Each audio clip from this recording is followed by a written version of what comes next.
This is killer. Oh, no, no, no, no, no, no, no.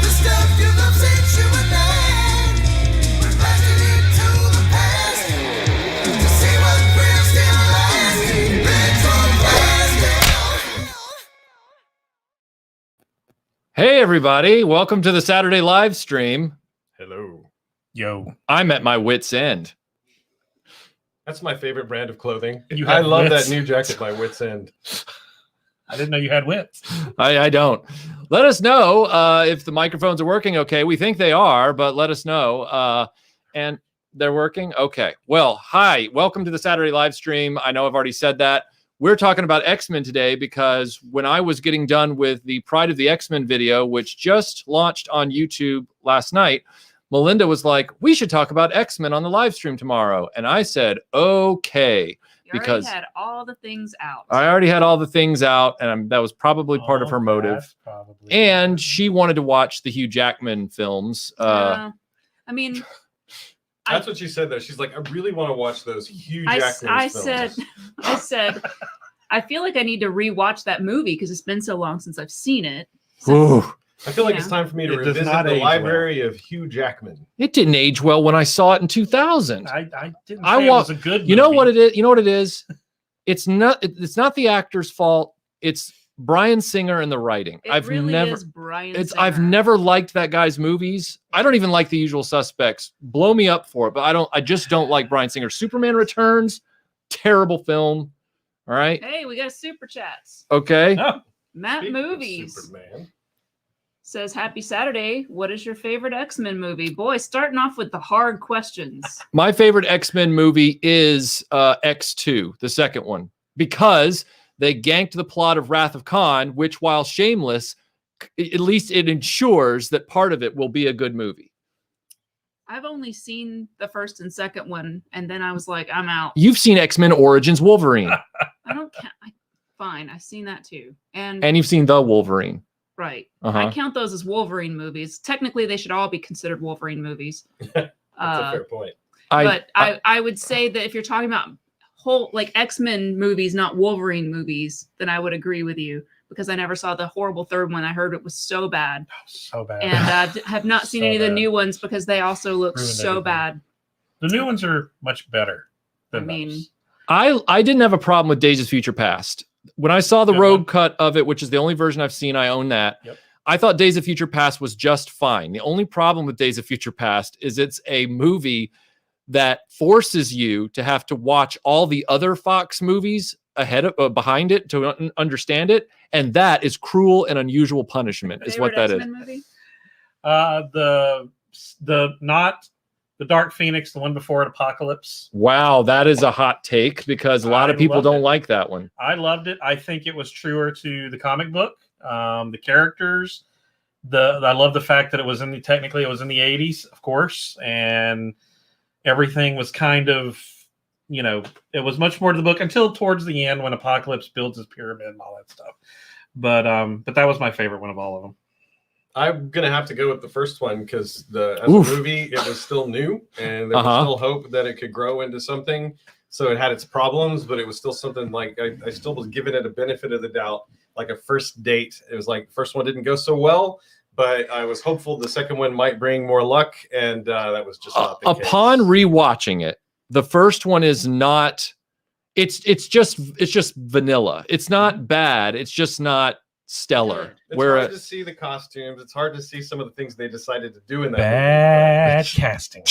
I mean, let's just say there's gonna be. We got some more super chats first. Okay. But so World Made of Cardboard says, I would just like to say I have a vintage Dyson D24 multi-floor. Sorry, I had to do it. I've still got the yellow Dyson, not the one with the little ball in the center of it, but the original yellow Dyson, and it's still my favorite vacuum cleaner in the world. I don't know if you've ever had a vacuum cleaner that you just love to vacuum with. Yeah. Michael, what's your favorite vacuum? If you have had one of those, I have a Dyson. What kind of Dyson do you have? It's the pet one with the ball. Oh, okay. I never tried that one. I just had the first one. Okay. Jason says, growing up, X-Men was my favorite comic book. Dark Phoenix and Inferno were my favorite stories. Thanks for your videos. Sure Thank you thing, very much Jason. for the very kind Yeah, super thank you chat. for the super chat, Jason. And yeah, you seem to have been fortunate enough to have enjoyed those classic stories around the time that they were being published, which, like I said in my video, I was just too young to have experienced those. And I didn't get into comics until like 87, 88. And wow. and by then I was into G.I. Joe. So Yeah. I was buying G.I. Joe. So Jason, I'd love to know what you think about why they have never been able to successfully tell the story of Phoenix and then Dark Phoenix in the films, and have really never even truly tried. So if that was your favorite series, I'm wondering what you thought of the movies, because wow, that's botched. All right, Monkey Boy says, great X-Men vid, dude. Always cool content from RetroBlasting. Thank you. That one took a long time to put together because there were just a lot of random factors that happened. X factors, you might say. Lost an accessory that I had to tear up the whole storage room to find. Then didn't find it. Then had to buy another one. All kinds of just little things that got in the way of that one getting done on time. The next not X-Men, the next RetroBlasting feature will not be 32 days from the last one, I assure you. Logan Michael says, best Wolverine figure of all time is the Toy Biz brown suit Wolverine. Sculpt and paint is awesome. Yeah, the original brown suit. Are you talking about, Logan, the Toy Biz Legends one, or are you talking about the original 1991 release? I feel like he's talking about the first one, but maybe I'm wrong. I'm just curious because I know that they've done, Toy Biz did multiple versions of the figures over the years. They started the 6-inch scale revolution with their Marvel Legends line. Ladies Man says Dark Phoenix never works in movie form, but I would say you're right, but it's because they've never actually tried. That's what it sounds like. I mean, they've really never tried to tell the story of, like, they've made like the original one that was like starting in 2000, the Bryan Singer series, really just didn't even go into that. They just kind of felt like they wanted to skip over that because he didn't understand it. Well, and he also hates comic books. But in part 3, when he walked away from part 3 to do Superman Returns, and they brought in Brett Ratner to do part 3, which was the Dark Phoenix story, and it was a nightmare. Well, I still just don't think you can tell Dark Phoenix in one movie. I just don't think you can. I don't think you can either, but you have to tell Phoenix before you tell Dark Phoenix. X-Men. And they never have done that. X-Men needs to be a TV show. X-Men should not be movies. It seems like it would be great right now to have like a really well-written comic, accurate TV show on Amazon or Netflix or something like that. I think I would love to see that. Scott Knudsen's going to know. He's going to have the answer. Scott says, I think the downfall of the X-Men is that they've basically been riffing on 3 classic stories for the last 30 years. Everything flows from Dark Phoenix, Days of Future Past, and God Loves, Man Kills. Yeah. I mean, yeah, it's true. Is it the Spider-Man problem? Is it like we have to find out how Spider-Man got his powers every 2 years? Not Uncle Ben again. I just think that like you had like this 15, 16 year sweet spot of Chris. I always want to say Columbus because Chris Claremont. Chris Claremont like wrote. Why do you make that face? I'm bad with names, and you know it. You know I'm that I know who. too, Great with lyrics, bad with names. Chris Claremont wrote like all those great stories that everyone keeps wanting to go back to. It's kind of like Star Wars in that way, where it's like nothing really good has happened since the original trilogy stuff, and we just have to keep on some level referencing it or bringing it in, because otherwise the new characters you guys are creating with maybe 1 or 2 exceptions cannot hold a movie all on their own without having a cameo by Han Solo and whatever. I love I love Age of Apocalypse though. I think Age of Apocalypse was my favorite run of the comics. Was that was after the X-Men #1? Just after. Well, it was 90. I know the audience will scream it out, but it was either 93 or 94. Yeah, so it was after the Jim Lee #1. Yes. Right. So, yeah. I really love that storyline. Mm-hmm. Wicked Person says it's the Saturday Retro Vacking live stream. That's right. Yeah, we were kind of going through an X-Men thought renaissance here, re-exploration because of the work that I was doing with Mike Alonso on the Pride of the X-Men video that we just did. And apparently our cats are murdering each other above our heads. They're having a good time. They're rearranging the furniture. Yeah. hopefully they'll wax the floor while they're at it and make themselves useful. But what we were trying to figure out was there seems to be like distinct eras of the X-Men mythology. So there's the sort of attempt at the 63 launch that sort of fizzled and then didn't go anywhere. And then you have the 1975 relaunch with Storm, Nightcrawler, Colossus, and Giant Size X-Men, which goes through Banshee. Banshee, which goes through I Can Fly. It goes through Claremont's entire run. And then really X-Men #1 with Jim Lee starts a whole new era, which I'm just going to say this out loud, and I'll be very interested to hear what people have to say about this. As we were researching it, it feels like X-Men #1's whole intent was to do a Force Awakens rolling reboot of the entire mythology. In other words, it's like, well, we need Magneto to be a bad guy again. And it's like, how do we do that? They're like, well, you can't. And they're like, no, we can. We're just going to square peg that round hole. And it's like, oh. Also, can we get Jean Grey back in the story? Only if you do it right. Rick Carrera says, hi, RetroBlasting team. Big fan of the channel. Thanks for all the content you have provided. Oh, you're welcome, Rick. And thank you for the super chat. Appreciate that. Someone says I missed a $20 super chat, but I do not believe that is accurate. So I have read both of these that I see. Yeah. It's possible that your super chat didn't go through. It's not his. It's not. No, it's not. I know. I'm saying it's possible sometimes that super chats don't go through, but Scott's and Jason's were both read. Yeah, sometimes people will post one and yank it back because they hit a wrong button or something, and then they'll redo it later or something. Did I read this? Yes, one? You just read that one. I thought so. I'm all like, they're off. Jason says, I feel they did not have good leadership on the stories. I feel too many hands are trying to steer away from the original comic stories. Well, I think that happened with the Jason Lee, Jim Lee, whatever. I told you I'm bad at freaking names. Melinda can research something. Melinda can research something for 3 weeks, and then when she comes back, she can tell you every detail of every event that happened. But it's always, well, then this guy did the thing with that guy, and it's like, who? I can't remember names to save my damn life. I swear it's like a learning disorder that I have. I'm not kidding. When I was in school, like I really struggled in history and I hated it only because I cannot remember names. I can remember everything that happens, but I can't remember names. So but guess what? Don't worry. Have to accept Look, it. Melanie, I am right there with you. I promise. When she's, you know what though? When she's mad at me, she remembers my name. I remember your name, Mickey-ul. Say my name. But yeah, so when the 90s happened and that Lee guy came in the early 90s, there were a ton of other like titles. There were like 45, I know I'm exaggerating, X-Men comics that were all ongoing at the same time. And even the people who were involved were saying it was really hard to keep all the different plot threads where they matched up. Because the names were somewhat similar too. It was always X something. And so yeah, it gets really confusing. It's really wobbly, timey-wimey. I feel like it was a little tighter before that time period. The 90s, it was a little more manageable. The 90s were so obnoxious with the comics because it was like every other month it was like, hey, sure that Gambit is getting his own limited series, and I'm like, who cares? I'm not gonna buy that. Oh my god! Ooh, Gambit #1. He loved Gambit. He thought he was just the Rick best Carrera says, "Why don't you think the introduction of the X-Men and Spider-Man and his amazing friends was a good introduction in animated form?" Rick, I didn't make a qualifying statement about that in my video. I think he's asking why don't you? Because it clearly wasn't. So why do you think it didn't work?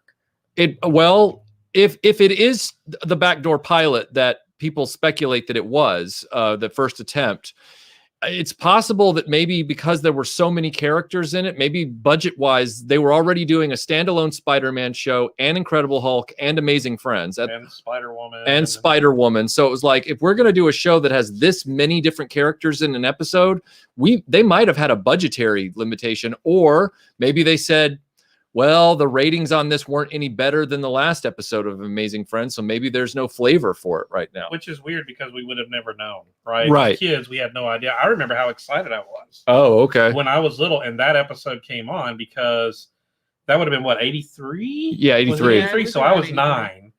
And I was old enough to know who X-Men was and what they were all about. And I remember when Spider-Man crossed over, I was like, this is amazing. but then to your point, it just went poof, Mhm. and it was never mentioned again. Mhm. So you're like, oh, Mhm. I had never heard of the X-Men until college. Like I heard of the X-Men because my roommate in college was interestingly like this very like holiness church daughter of someone who was like a preacher and like a super conservative, wasn't allowed to do anything ever kind of person. And she had moved out and gotten really into the X-Men, which I think the X-Men is so great because it is about marginalized people. And so if you don't feel like you fit in, which she clearly didn't, she loved it. She had the big poster. This was in the 90s of like all the characters, you know? Oh yeah. It was like in our dorm room, and I would sit there and stare at it, and I was like, "What is that?" Because it didn't say X-Men on it. It was just the characters, all this amazing art. You should have just known. I mean, it's not well, like, she was very happy. it We was the spent, 90s, so there were we probably spent like X's a on the whole suits. night of her just telling me like, "Well, that's that character, and here's their whole backstory." And it was like, because it's such a soap opera, It is. it literally took like 7 or 8 hours for her My to just college roommate was into forensics, so those conversations were a lot darker. yeah, that was me. Fat Steven Seagal says, "Where's the Marvel's famous couples box?" Couples box. Oh, I didn't even know they did one. I don't. Famous couples. Yeah, because it would have been Are you really saying that with the thousands of X-Men toys that have been made in the last 30 years, you're expecting a specific one Well, you could just to put be on the same- table? You could put the same guy in almost all the Well, boxes. he's also like, you know, Well, here's the other thing too. one tiny tear. While I am obsessed with 80s toys, I am not obsessed with modern toys in any way, shape, or form, even a little bit. But I would like to see, and they may exist. You may just again, Age of Apocalypse. Was there any toys made on those characters? I don't think I've ever. I'm sure there were there's got to be some in both the Toy Biz Legends line and the Hasbro Legends line. I haven't looked into it. There have to be though. I'm going through all the articles, the research I've done for all the different shows here and everything, and I have never. I don't recall ever seeing even one of the Age of Apocalypse Wolverine where he's missing a hand. And it's just Okay, I Sulfur X says, "I finished decoding all the clues in WandaVision. Final image at the hex cipher, whatever pinned tweet." I don't understand what that means. So thank you for the super chat, hopefully that's not a spoiler. Well, thank you for the super chat, Sulfur X. You are running the risk of being hated in the chat for spoiling something that people might not have seen. Fair warning, but guess what? I love you for doing it. I will tell you one thing. As somebody, the only person here who watches a lot of modern shows, even though I don't collect modern toys, so they watch modern shows. WandaVision. WandaVision doesn't feel like X-Men. I love the last episode, but I will tell you, the other 7 were a waste of time. Sorry. We don't watch it because we don't have Disney Plus. So yeah.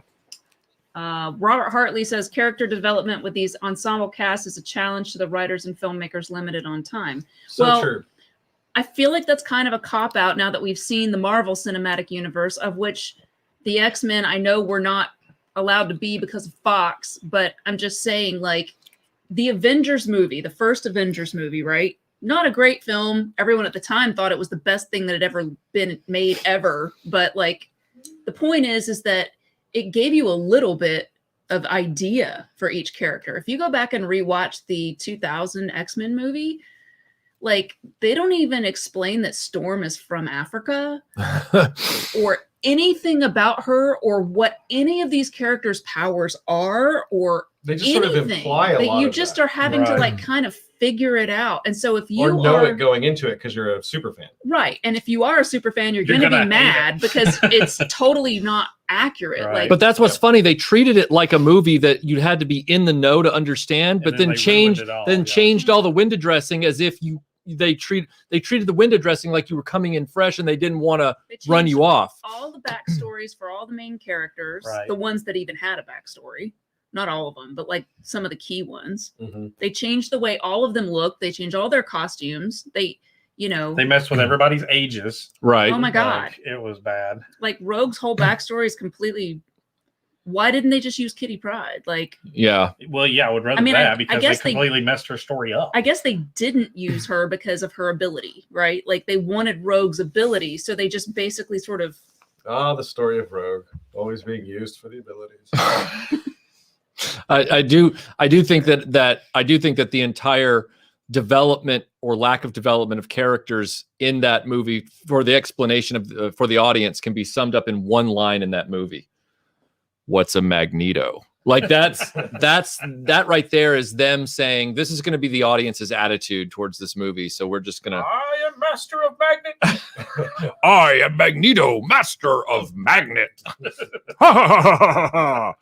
Hopefully, all right. Blake says, I'd love a TAS colored Apocalypse on a retro card for Marvel Legends. Mm-hmm. This is why you don't eat moon pies during the show. Yeah. I always eat moon pies during the It show. helps me. Yeah, Fat exactly. Steven Seagal says, I was the Fat Phoenix once, but I got Starjammer. That's actually pretty That's good. pretty funny. I get that reference. A World Made of Cardboard said, I enjoyed the live stream Wednesday night, even went to bed singing Rubber Ducky, You're the One.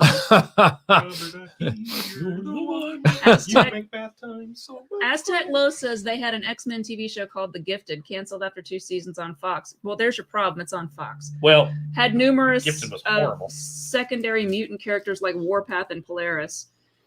I mean, look, you have to still do it well. Like just doing a TV show isn't enough. Like you have to. Yeah, and all those disparate television shows they were trying to do between the different licensors, where some of them couldn't say the word mutant and other ones couldn't use certain characters, and apparently Quicksilver can be everywhere, played by like 20 Yeah, actors. he's always super overpowered. It's I don't like know.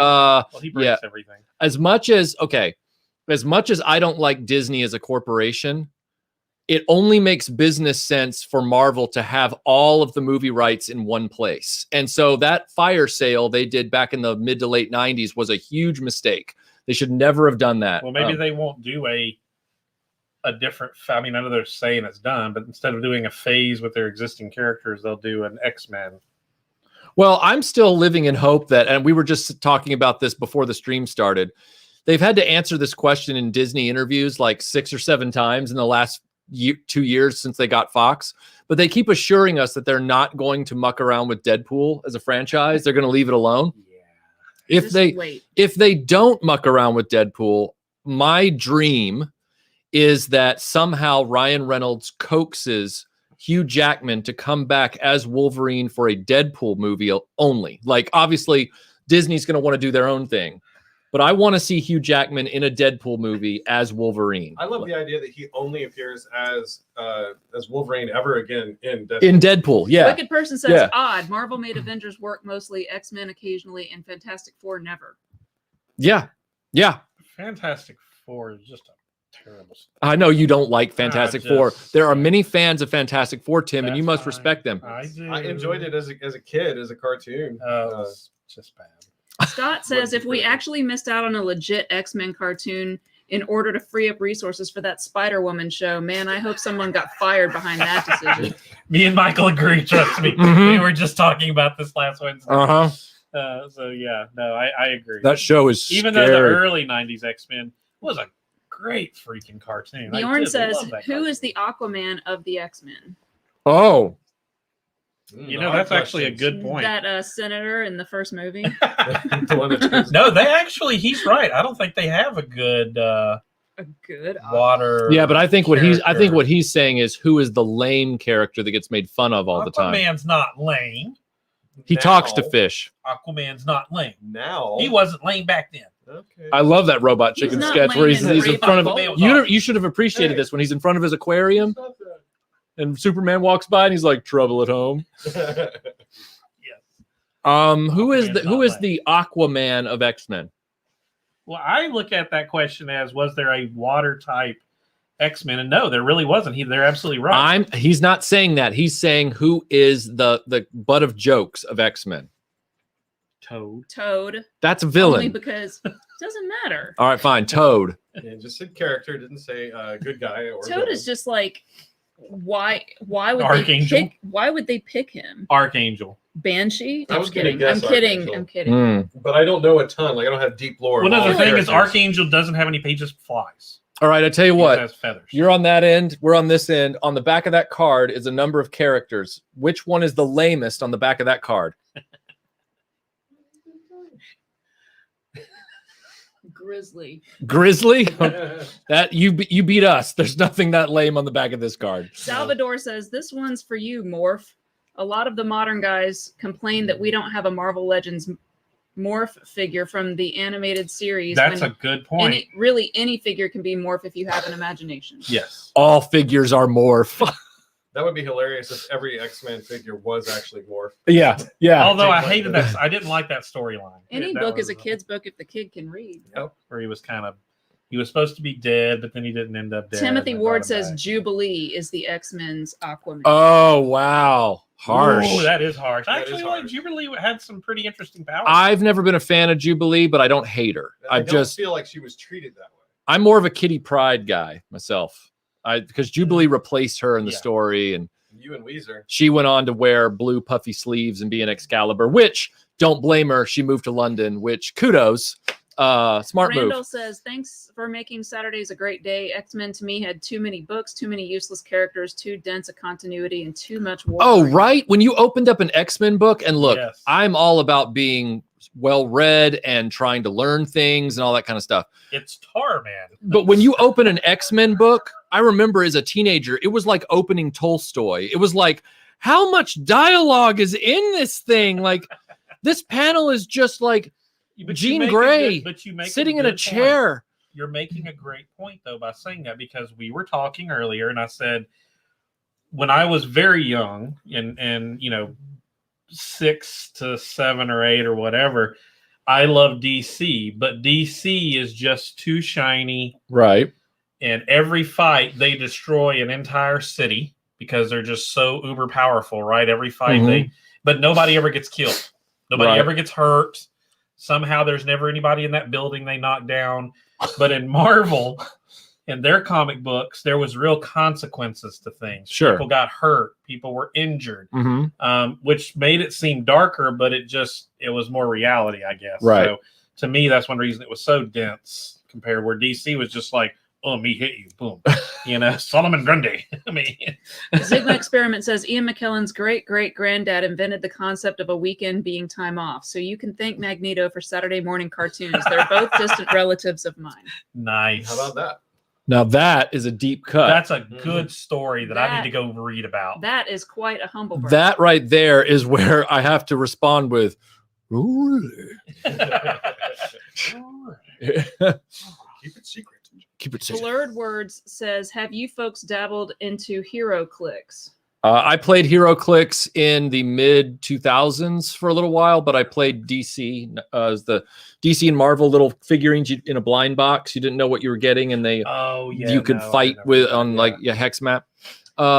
Question for the panel: Did any of you guys actually watch the 90s X-Men cartoon when it was Every out? episode. Every once in a while. So Tim's every episode. I'm every once in a while. What did you think of it when you were a kid? I thought it was fine. I just didn't get to watch it a lot. Mm-hmm. I feel like there was a lot of Jubilee in that cartoon. Yeah, So, yeah. I was already an adult working a job, so Uh-huh. I worked third shift. Mm-hmm. And when I worked Friday nights, I didn't get home till Saturday morning at like 7. And X-Men came on at like 9, so I was still eating breakfast, getting ready to go to bed, and I would watch Mm-hmm. X-Men. I loved it. I thought it was, to me, the X-Men. We finally had a cartoon that was awesome. I love that cartoon. Right. So Fast Steven Seagal says, why wasn't Professor X in his wheelchair in Picard? Because he had a robot body. Yeah. well, remember, even There are in the multiple X-Men times. cartoon- There are multiple times that Professor X is not in the wheelchair. Mhm. He's healed and then put back in the chair like at least 3 times that I can think of. Can you imagine by the third time he's put back in that chair, he's like, "Ah, Why always the chair? I'm running out of solutions." It's kind of a weird thing that. Well, in the cartoon, if you remember, it's because his mind was so powerful. It overpowered the ability to walk. So I'm sorry. Wow, that is weak. So basically his body treated him like the Enterprise, where he's like, we need more power to the engines. Yes. We're taking power away from the need to phaser borrow that banks. plasma conduit. absolutely. Yeah. Okay, Aztec Los says, anyone remember the Generation X TV movie in the 90s? No, but I remember the Generation X action figures. I don't remember the Generation X TV movie though. I don't either. They sold those action figures when I worked at Toys R Us. Bradshaw Studio says, who is Dazzler? I've never heard of her. Oh, Bradshaw. Don't feel bad. Who put you up to this question? Don't feel bad. You are not bad for not knowing who Dazzler is. This is Dazzler. She's a fairly minor character in the comics, right? This is Dazzler right here. It kind of like the initial disco version of Dazzler that you Yes. hate is the one that looks like Kylie to me. I know that, and that's the only reason that I don't like completely hate that version. Like I prefer the other version though. But if there's a chance to actually get Dazzler in a movie and it's going to be that one, I mean, I like that one personally. Disco Dazzler? Yeah. because she likes Xanadu. That's why. She's like, oh, it's Xanadu. Look, honestly, more than Xanadu, it weirdly reminds me of Robotech. Oh, actually, you're not wrong. You are absolutely not wrong. You mean like Min May? Like Min-May, like Yeah.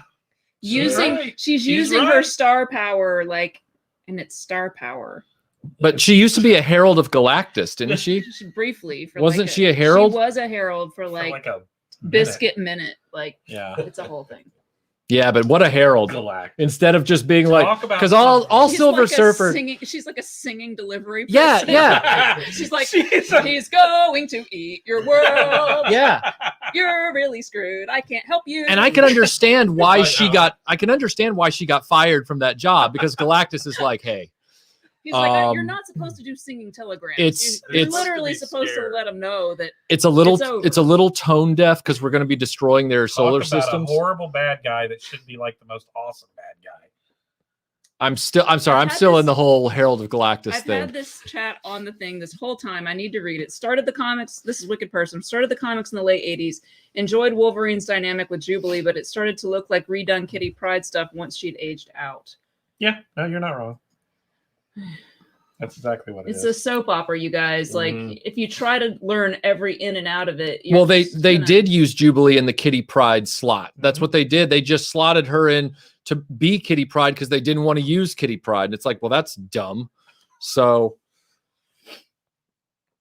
it did that thing on me again. I'm not a huge Kitty Pryde fan anyway. Well, I don't think can anybody really say I'm a huge Kitty Pryde fan. Probably somebody, but I wasn't. I mean, it's that's a lyric in a Weezer song. That's like saying got Kitty Pryde waiting there for me. Yes, I do. Wow. Only Harper. Only Harper. In my garage, I feel safe. Anybody? Sigma Experiment says Pros. Professor X is so powerful. He's got pros. Professor X is so powerful. He's got ultimate mental powers. Cons: no control of his bladder. Not a great trade-off. We were really good at neurology back then. Can you see Colossus? Some people, because he's his caretaker, right? You know, some people with paralysis do still have control of their bladder. I'm just saying. Ask me how I know. Good morning, Professor Xavier. I've brought Melon Baller. Time to get you started today.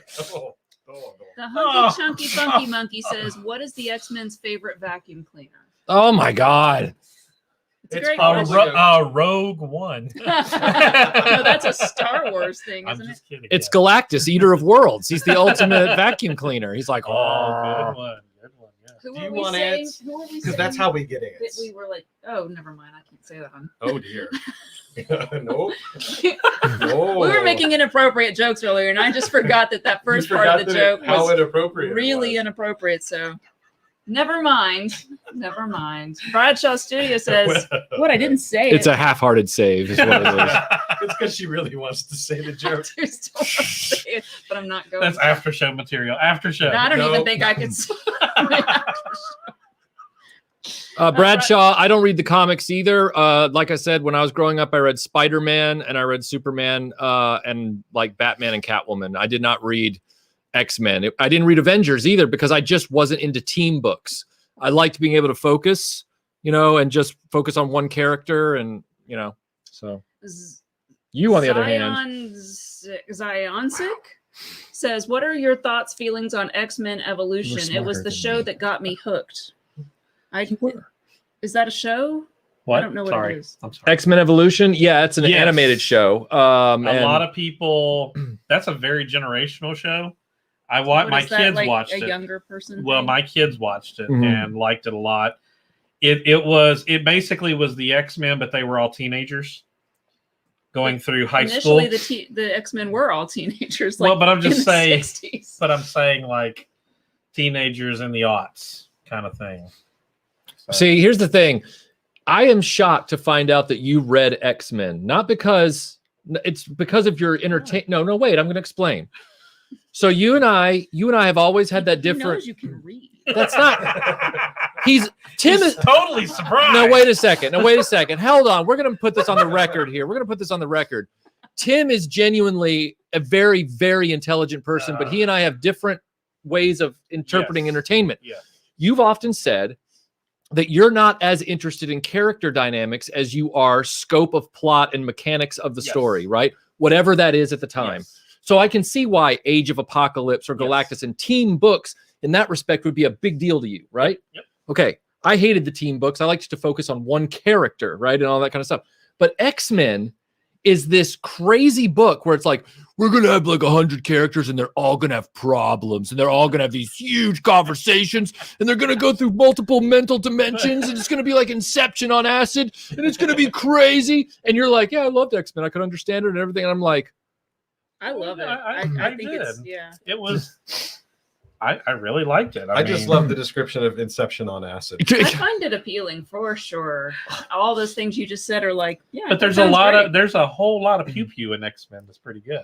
is there? Yeah. Mm. Yeah. Okay. Yeah. I never. Brandon says, I bought my first Marvel Legend this week and it was Disco Dazzler. So I got that going for me, which is nice. You know what, Brandon? The fact that you bought a Dazzler as your first Marvel Legends. Derek Tyler says, I love Kitty. I don't hate Kitty. And What we're- Lone Wolf says Shadowcat was awesome. So I'm what not- saying okay. Is lots of people really like that. I'm not saying Shadowcat is bad. He's correcting me. Okay, look. I got to get this out before the next super chat. The fan said it. The fan said it. What fan said What I it? just saying. Oh, okay. He's- Here's the thing. Just because I said I don't know of a Shadowcat fan club doesn't mean that I think Shadowcat sucks. What I'm saying is you hear about people, I love Wolverine. I love Cyclops. I love, some people do. I know. I love Rogue. Like they love these characters. I've never heard a lot of people of a substantive amount be like, we're part of the Shadowcat fan club. She's the best thing that's ever been made in X-Men. It's like, she doesn't suck. I'm just saying she doesn't You got to garner- be that comic book guy. I have never heard of any group that worshipped Shadowcat. She is a necessary supporting character, but I do not believe that she is a A-lister in any way. Like, you know, Okay, gotta move on Super now. chat. Raymond says, resending super chat. Not sure if anyone saw the first one. Michael, what? Sorry, I'm doing the best I can. Michael, the Pride of the X-Men video was well crafted and well done. In my honest opinion, the best X-Men related films are the ones by James Mangold, Logan, and the Wolverine. I really liked the Wolverine. Raymond- I didn't consider that an X-Men. Yeah. He said X-Men-ish. First of all, Raymond, we've been on top of the super chats. We didn't see a $20 super chat from you before, so sorry about that. But I don't think it was there. Secondly, I did enjoy the Wolverine, except for the fact that it was their one opportunity to finally let Wolverine cut loose, and of course they crippled him again. They kept impairing him in the movie, and I'm like, this is what they do every time. And I want to see him just go buck wild on a bunch of ninjas and what they do. I want him in a Deadpool movie. Yes. I feel like you could just totally let the leash off. Yes. And he could just be like everything we wanted. I mean, when he went into that village at the end and he was like, oh, this village is full of ninjas. And what did they do? They just fishing lined him. And I'm like, I know, running out That's and you're just stupid. like, oh. and then nothing. Yeah. And then it's all like, I know. That's Yeah. a problem. But they've already Hugh Jackman, you guys may disagree, but I feel like he does an amazing job. But the problem is that he's just not, he's too handsome and he's meaning for that character. Wolverine needs to be ugly. what's your He mutant kind of power? is not I am too attractive. handsome. He's not supposed to be like hot. He's supposed to be like this Well, kind that's of Magneto. jerk character that doesn't follow the rules, and he's he only works as being offset by someone like a Cyclops, because Cyclops is all about rules and order, and he's kind of just like berserker mode all the time. So if you just have that, then it's just, you're never going to get anything done. You know what I mean? They probably Like, hired Hugh Jackman, and they ended up getting the contract with Hugh Jackman. That's probably what happened. I'm pretty sure that's what I heard. they couldn't get Glenn Danzig to act well enough. That would be such a good cast for that. So many Glenn people have Danzig. talked about like Glenn Danzig for years, because he's actually the right height for Wolverine, and he's a little stockier. So I mean, Wolverine's kind of a short dude, Hunchback a little bit, but really muscular and whatever. I can see Glenn Danzig doing a great job, although he's not a great actor. So, CGP 10251 says, thoughts on the Wolverine and the X-Men cartoon. Melinda and I watched that a few years ago when it was on Netflix, and I actually really enjoyed it. You know, all the interplay between Wolverine and the White Queen and all those characters. We never got to finish it, but I was enjoying it while it was on. The only thing that I worry about, and I haven't looked into it, so I don't know, but I also got really invested at the same time in Spectacular Spider-Man, only to find out that because Disney then bought Marvel, they canceled it, even though it was really good. So I wonder if Wolverine and the X-Men also suffered the same fate. So if there's no ending to it, I don't want to go revisit it. A World Made of Cardboard says, how close was the 90s cartoon to the comics? pretty darn close. Yeah, they really adhered to Jim Lee's revamp of the book with the new roster. Yeah. They don't go in as much depth, obviously. They No. can't, because Well, I mean, it's the it's best for kids. I It's mean, the best telling of the Phoenix and the Dark Phoenix saga that's out there that's not in a comic which book. probably isn't saying So- much, but it's, Well, I mean, it's pretty awesome. I mean, you're talking about many episode arcs Mhm. for both of those, and they did a really good It job. just supports maybe You the know. answer isn't a live action TV show. Maybe Yes. it's another earnest Mhm. cartoon. Yeah, I mean, I'm I not wouldn't. against that. I actually really wouldn't mind it being animated. Yeah, me either. I mean, it's kind of like the whole with Clone Wars colors thing. instead of everything being black rubber suits. Yeah, instead of the Yes. Matrix on Overdrive. So over it. Ashraf says, I've once heard how DC's Doom Patrol, because their comic was published a few weeks before, may be the inspiration for X-Men. I've heard that too. I don't think so. I mean, there was a lot of that kind of stuff going back then between like DC and Marvel Yeah. comics. I mean, No, I'm not a talking about comic book. archetypal things too. I'm not like talking- I'm not a- ensemble team, that kind of thing. Well, I know Clobberin Times is in the chat, and he is like a comic expert. So Yeah. someone like him would be much better able to speak to something like that than at Well, least I would. But I think up until X-Men, Marvel was ripping a lot off from DC. Not really ripping off, but again, there was a lot of synergy there. But X-Men really kind of is what I would say is truly Marvel. Yeah. Because you don't really see anything like that in DC world at all. X-Men is kind of its own. There was a lot of entity. Deep Impact Armageddon. going Yeah, I mean, you didn't see that on DC side. Right. Wicked Person says, could Banshee's powers do the vacuuming because he sucks? I'm not. I think a that's good Dyson one. vacuum cleaner might still be better though, even if that were the case. He in the cartoon he looked like a Dyson vacuum cleaner with his outfit. I actually will say. Tim Hayes says, Jody says hi. He's sitting in bed watching TV as his shoulder heals. Oh, okay. Thanks, Tim. I appreciate you telling us that. I'm glad. I was talking to Jody last week. He said he wasn't feeling all that well. Impossible Pie asks me who my favorite X-Men character is. Yeah. Who is your favorite X-Men? Wolverine? I hate to say Wolverine. No, there's a reason It's he's. okay to say Wolverine. There's Why a- is that bad? So overdone though. It doesn't. That matter. doesn't You can matter. still That's love not him. his fault. I do really enjoy Wolverine. You could say the same thing about Superman. All the different versions of him, like the comic version as And well have. as the Hugh Jackman version, although unfortunately none of those movies are very good, but there are moments in them that are good. So I don't know. I guess I would probably say Wolverine. I know that's probably a lame answer. No. I like It's not. several other characters as well. I do actually kind of like Dazzler. Yeah. See. But Yeah. I like Disco Dazzler though. I kind of Yeah, I love Nightcrawler, but I also love Cable. The I like Cable. Well, see, I love Deadpool and I love Cable. See, I didn't like Cable in Deadpool. Though. What? I did. I'm sorry. What? I kind of also love Colossus a little bit. I gotta say, I really do love. He's such a good guy, like just a Language. 100% good guy, just like he's like Superman in a weird way. Really, He actually, really grew Yes. up on a farm. He wants to do the right thing. He's all about like go team. Like he's just Here, And he's not protein just bar, trying to convince good you for he's bones. good. and I kind of really like Beast because it's so tragic, his whole situation. And he's so smart, and I love really smart characters. So those are some of my Yeah, favorites. Bjorn I says just- Michael is very funny. He just hates many things.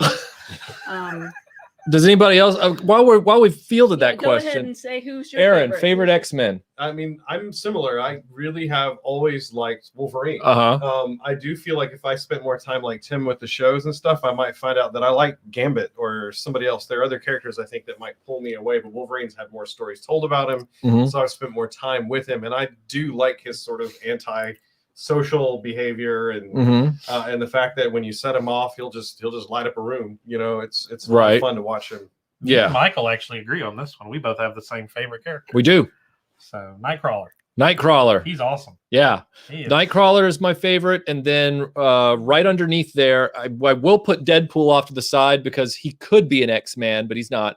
And then my other two favorite characters, X-Force, are I love Dazzler and I love Rogue. Yeah. Those are my I other love Rogue too. Though. Yeah.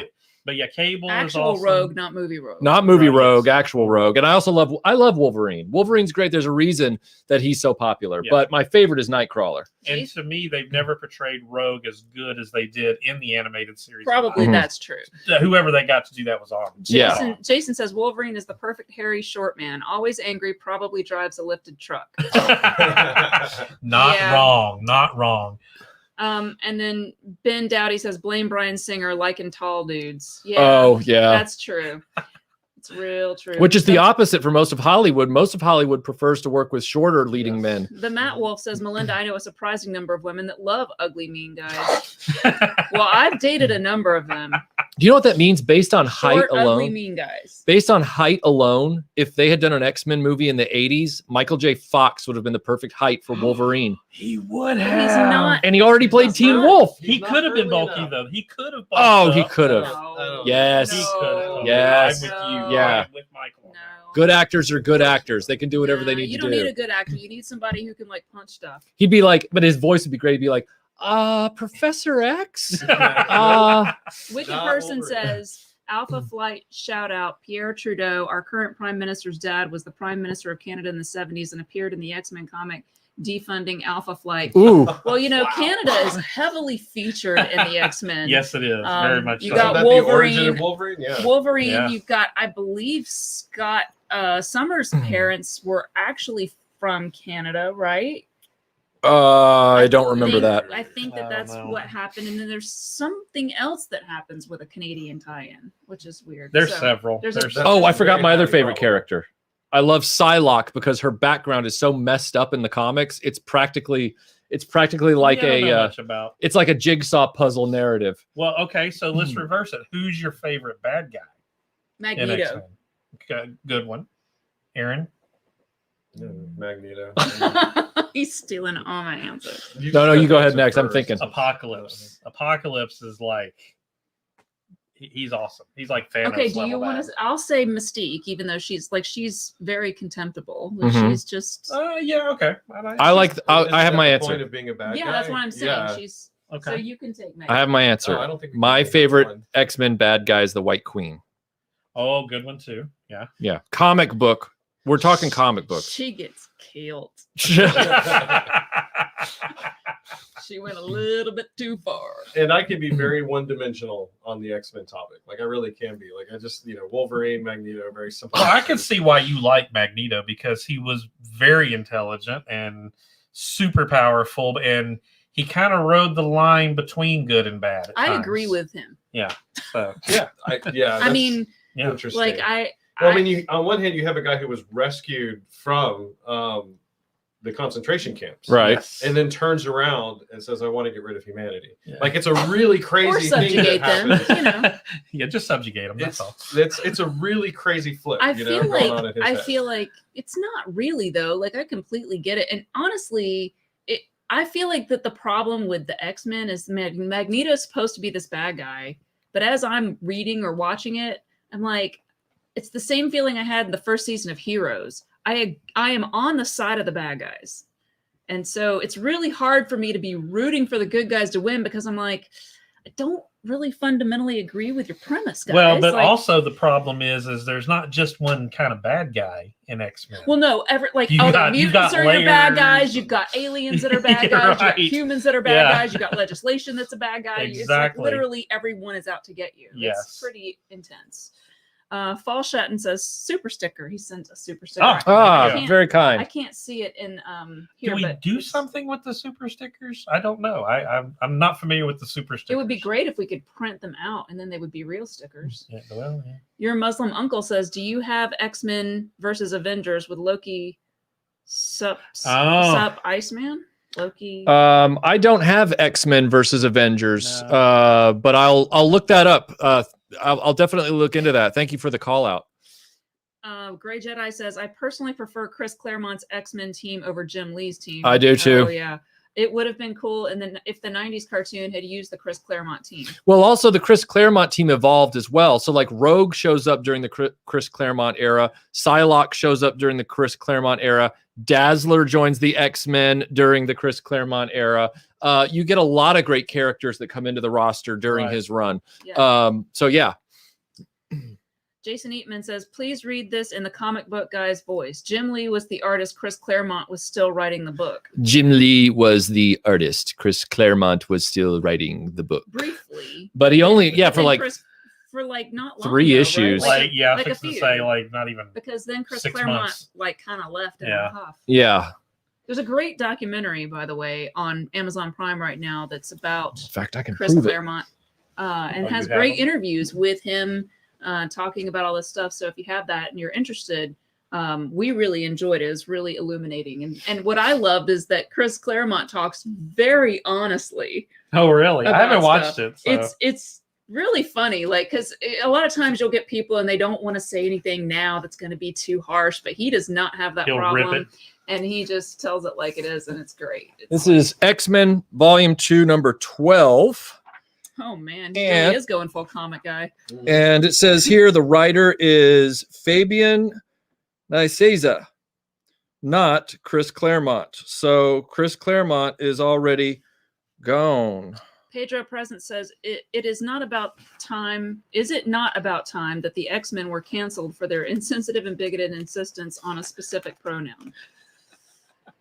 Not going to touch that with Yeah, fixing to say, funny, but I'm not going there. I feel like the X-Men really do, in a very organic way, bring up what it's like to be, whatever it is, someone who's marginalized. Yes. And, you know, that's one of the things that I personally do love about the X-Men. And it is one of those comics that brought a lot of women into the comic book stores and stuff like that because it was a little bit more accessible.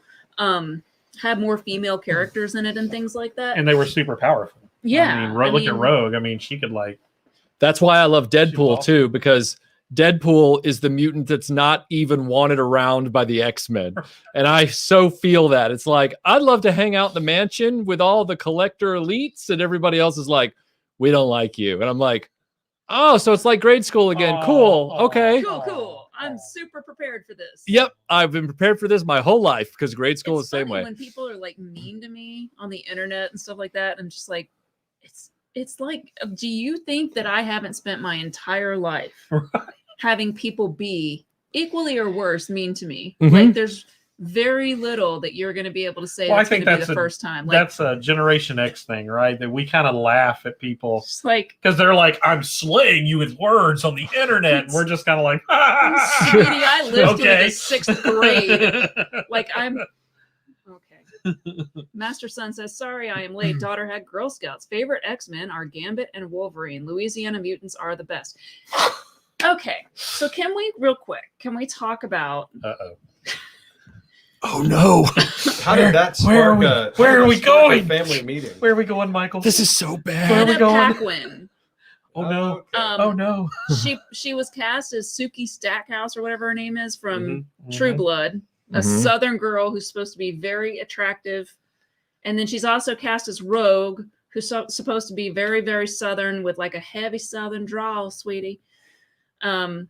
but she can't do a Southern accent. And I mean, I'm not trying to be mean, but she's not like if she walked in a room and you wouldn't be like, oh my God, who is that? It's Suki Stackhouse. Oh my God. Like, I'm just saying, like, both of those characters are written as like a drop dead stunning person. And it's like, who thought? Like, what about her? Because she literally has none of the characteristics. I'm not saying she's not a good actress, and I'm not even saying she's ugly. I'm just saying you're being a little harder on her than I would choose to be. She's the only one up here who can do it, so just let her go. I know. I'm just saying. She just doesn't seem to embody either one of those characters, and particularly the fact that she doesn't have a Southern accent organically. Now, to be fair, and I'm going to point this out, like very few true Southerners with Southern accents can get jobs in Hollywood because there is a bias against people with Southern accents, whether it's in Hollywood or anywhere else. It's one of the last places where people feel totally enabled to be like shunning people because they have an accent. But I mean, there had to have been a Southern woman who could have played that part. But you're so right. I've never seen a movie where they get a Southern accent right, like ever. You know who comes closest? The Brits. Because their accent is closer to our accent than California people. Yes. Anyway, I'm off my soapbox. Yeah, there you go. I have a really interesting story about California and going to visit there. I'll save that for the after show. Knows how to pose. I will save it for the after show. Beta Ray Bob says, giving a vote for one of my favorite X-Men characters, Archangel, such an improvement. Archangel. X geometry. His power is such an trapezoids. Improvement over his Angel version. I bought Archangel from the original Toy Biz line for the purposes of the video that I did. So I have a carded Archangel Toy Biz figure. I don't. Don't mess up saying it. Don't mess up. It's really easy to do. And make one joke. No, everyone will laugh. You're all laughing. I can hear you. I saw this bumper sticker once. What? I saw this bumper sticker once that said, never drive faster than your angles can fly. And I thought that was just the best. Because Scuba that would violate geometry. Aaron, he says, I just want to say welcome back to the table, Aaron. I missed you. Hey, Scuba Pete. Glad to be back. And so Guiomania says, Juggernaut for me. Juggernaut. Okay, so that's great. This is good. I'm glad he brings Juggernaut up. Me too. I am always confused about Juggernaut's powers. Well, he's not a mutant. He's not a mutant. He's a demon. He's a human. I'm not kidding. Demons! No, I know. He is a human being that is possessed by or filled with the essence of or the power of a demon, because he like picked up a magic stone in a cave and it gave him demon powers. Right? Yes, something like that. If I had a nickel It's for so every weird. time I picked up a magic stone. But my thing is if you look at all of the X-Men genre, and I'm sure somebody will correct me in the chat, magic is not something, demons, it's just not something you see in the genre much. Like everything is kind of very scientific. Juggernaut is a DC villain that got lost and found himself in the Marvel universe. Here's something that's weird to your point about X-Men, because they have Nephilim and Seraphim, which are types of angels, right? Yes. Which means you could have demons. Angel, who has like bird bones and bird parts. You've got those aliens that the lady that married Professor X. I can't remember what they're called. Yeah. They have a weird name with an apostrophe. She's got the big metal. She's got like featherhead stuff. Like they're kind of bird-like. So there's a lot of weird stuff going on. But they don't really attribute a lot of things to like just magic or demons or whatever. So it's like, well, if you're Nephilim, then that implies angels. Which means that's just a demons. name. But it's just a name that they use. They didn't really go into a backstory with Nephilim saying it was angels and humans breeding together or whatever. That's but actually what it means, though. That's what Nephilim I know. means. But with Juggernaut, they actually tell the story of its magic, and you're like, the magic stone that channeled another being into it. Right. And I'm just sitting here going, but wait a minute. Everything else is very scientific, like genetics. What if it's like Thor's hammer? What if it was like this sort of mechanical computer stone? I'm going to read some more chats now. This one isn't a super chat, but Clobbering Time says Doom Patrol did predate the X-Men by a short time. One thing I can tell you National, aka DC Comics, did own the distribution company that Marvel was using at the time. Oh, interesting. So there Doesn't you go. surprise me. Doesn't surprise me. I knew that he would know the answer. So thank you for that, Mike. Eddie Coulter says, I'm glad they dropped the Professor X in love with Jean Grey storyline introduced in the early 60s. Ooh. Yeah, that's awkward. That's like some early Doctor Who stuff. Was it like, Yeah. like This is my companion. before, like Mm. she was a child and then he wiped her, he like Wiped did her some memory. sort of memory thing with her like he tends to do, and it's a little Yeah. problematic. I'm going to wipe your memory, and also I'm going to unplug the phone from so the we wall. find out that Professor X is like Bill Cosby. Ooh.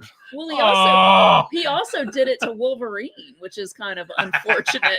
You know, like what else Well, did you you know. do that I Well, don't Wolverine, know that's about? really sad because Wolverine's whole story arc is I'm I trying to know. remember. That's literally, well, it's not as much of a whiny thing that he does in the comics. The movies get a little overly Oh my wild. gosh, emo Wolverine. He's a little emo about it. He's just, I can't remember my past.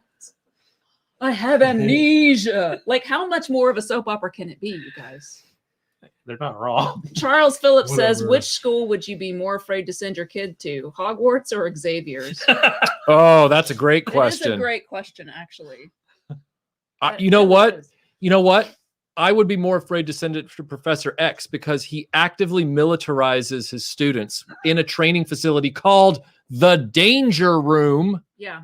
The Super only, true. the only reason that Hogwarts had the stuff going on it did during the Harry Potter novels is because of No. All they Just did was remember- like have like fake They things come trained out of them a on closet and go duels. ridiculous. and No, then they turned into remember a- they were like, don't go to the 3rd floor. You may lose your life or even worse, be expelled. What?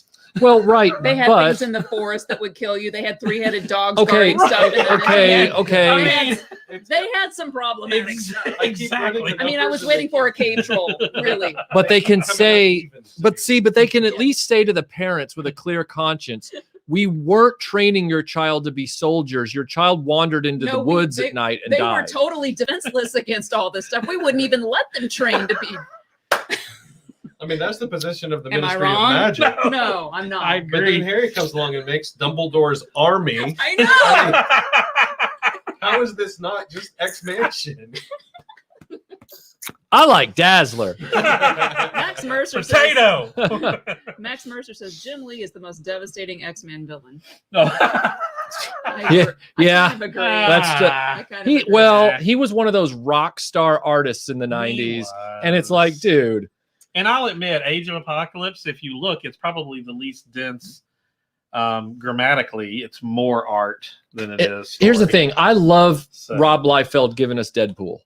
I am not a Rob Liefeld artwork fan, though. And similarly, I'm not a McFarlane fan. Like, I much but I prefer. think he created the design.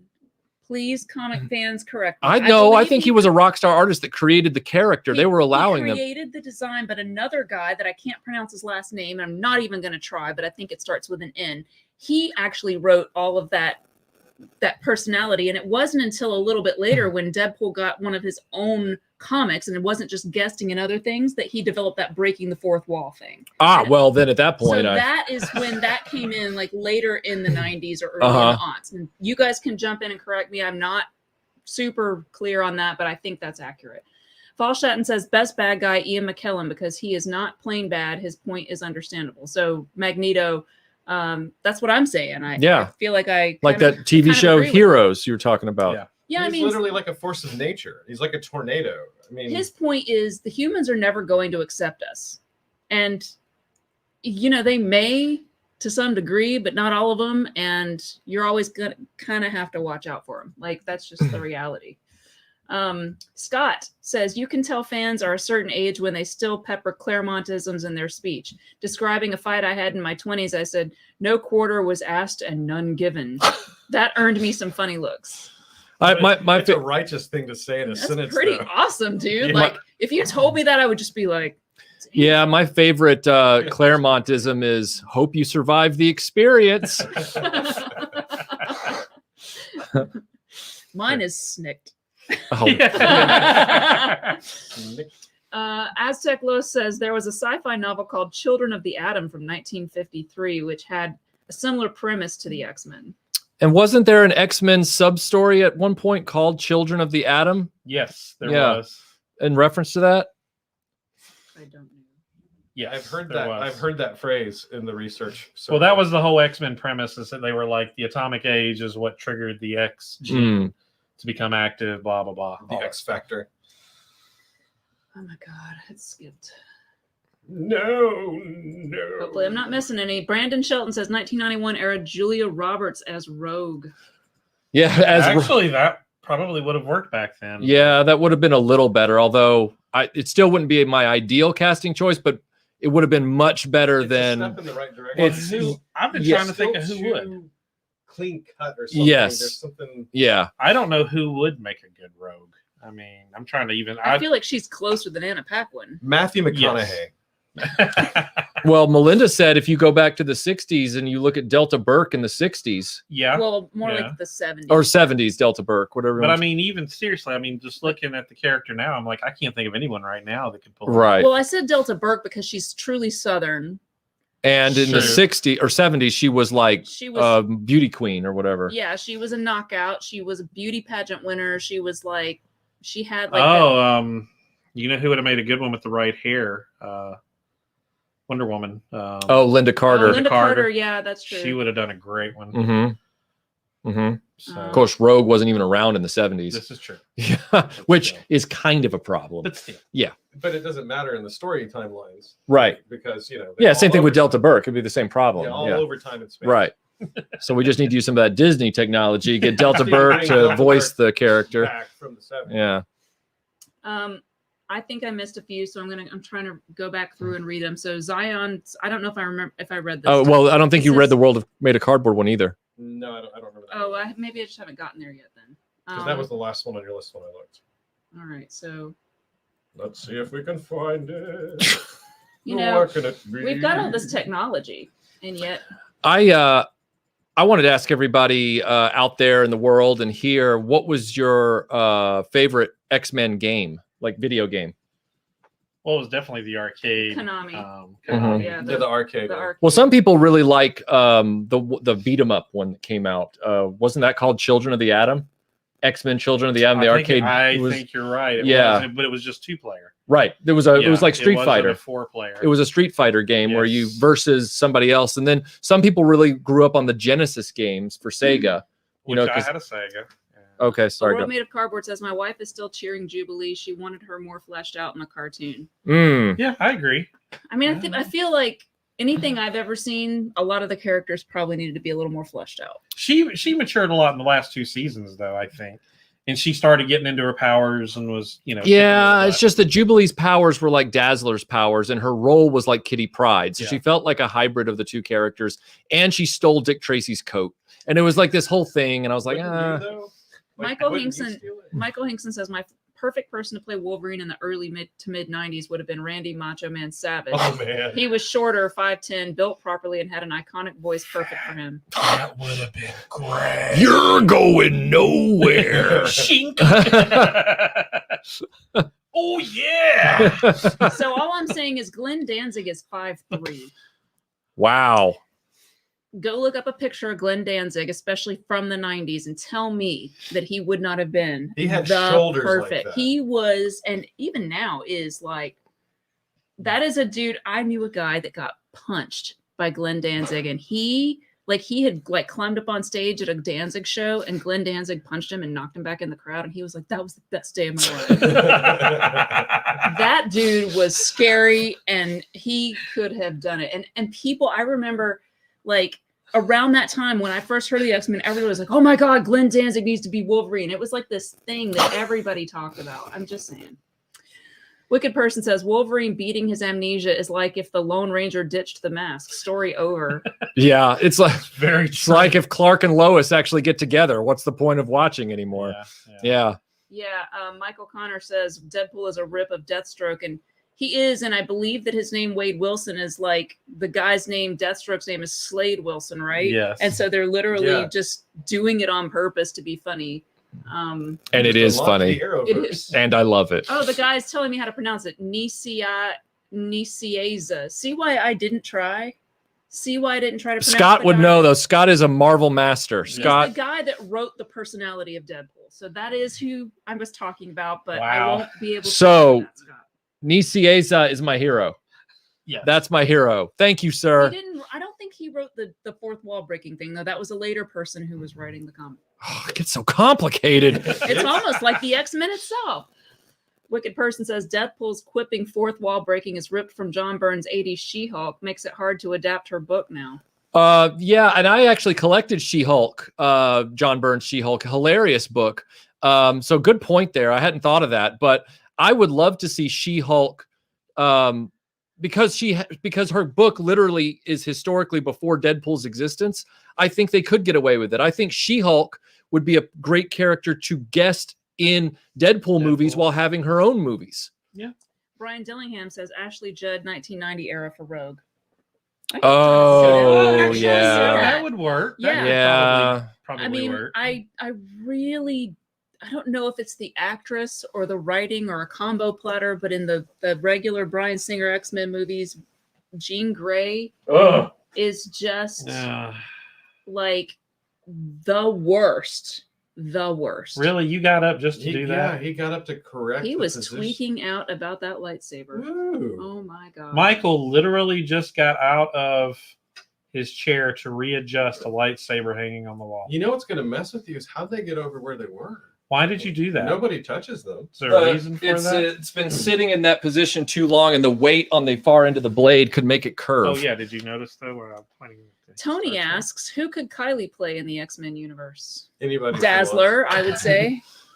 And who would play who in the X-Men? Kylie. Who would Kylie- Oh, Kylie would Yeah. play Dazzler all day long. That's the role Kylie was born for, was Dazzler. Is Dazzler super short though? Because I always Doesn't matter. Once you're in those I bell think bottoms it's and like- roller Well, skates. they have high heels. But I thought Yeah. you wanted Dazzler to be like late 80s. Look, Dazzler. unlike other people, I don't care what costume she's in as long as she's played by Kylie and in the movie. Oh man. But I do love the late 80s costume, and I think she could pull that off too. Wicked Person says, why didn't Body Rate play Rogue's mom? Perfect. That would have been great though, right? She's always had that white streak in her hair too. That would give fans something to talk about.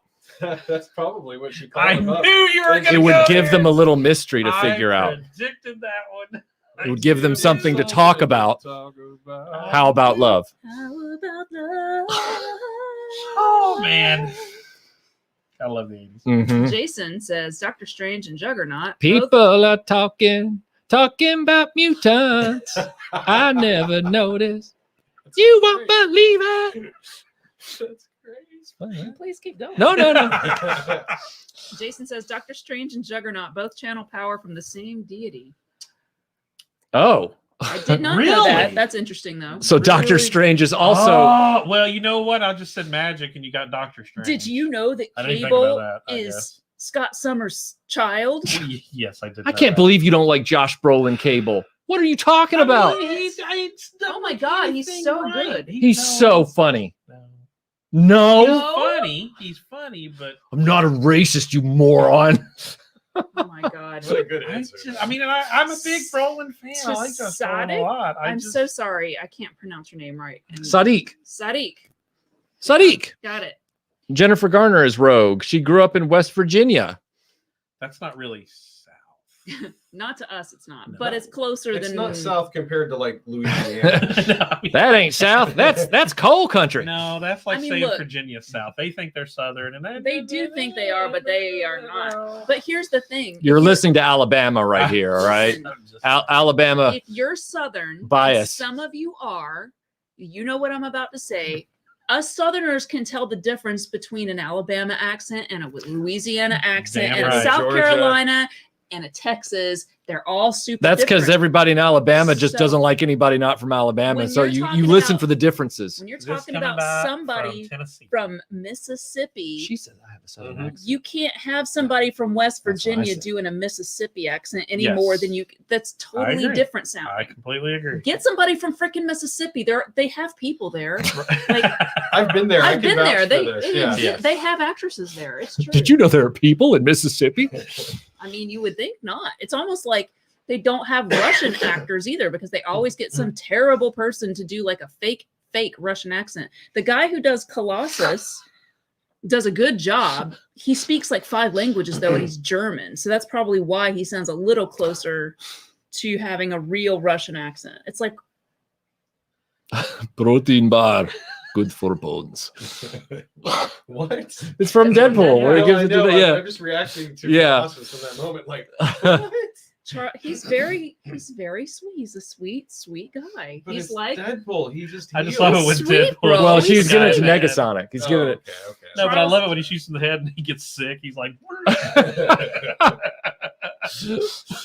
I love how he's like super embarrassed by like nudie man. Oh, yeah. Like, Wolverine's Well, her- always like, "Ah," and he's just like, no. no, it's when her strap breaks and he's like, oh, She's talking oh. about the comics. I'm talking about Oh, the comics yes, where he's yes. like, anyway. Yeah, he's the same Charles- character. Charles Phillips says, sending another super chat as an endorsement for more collaborations with Infinity Equation. Love those episodes. Oh, thank you, Charles. Yeah, Infinity Equation. I'm hoping to have them on semi-regularly. I don't know how their schedules will allow them to do that, but they have an open invite to be on live streams here on this channel for sure. Jesse says, Michael, I think the best Wolverine would be a younger Danny DeVito. You know, I've heard a lot of people mention him, and it's closer, honestly, kind of closer. He's not I'm a Danny exactly. DeVito fan. He's actually a super good guy. Yeah, You got me thinking about like Um, Tony Soprano, the guy but who the like Oh, played yeah. Tony Soprano. That actually would be the ridiculous. problem see the him. problem He's with Danny tall, man. DeVito is one, he was never cut enough to be Wolverine, Well, that's why I think and said he younger. never had enough hair. I don't know. I mean, remember Taxi? I'm he just, wasn't when he was cut in younger. He was always that big shoulder guy. Yeah. That was like, get in the cab. If he had been younger though, and he like worked out, he could have been. He would Yeah. have been closer than like hot guy.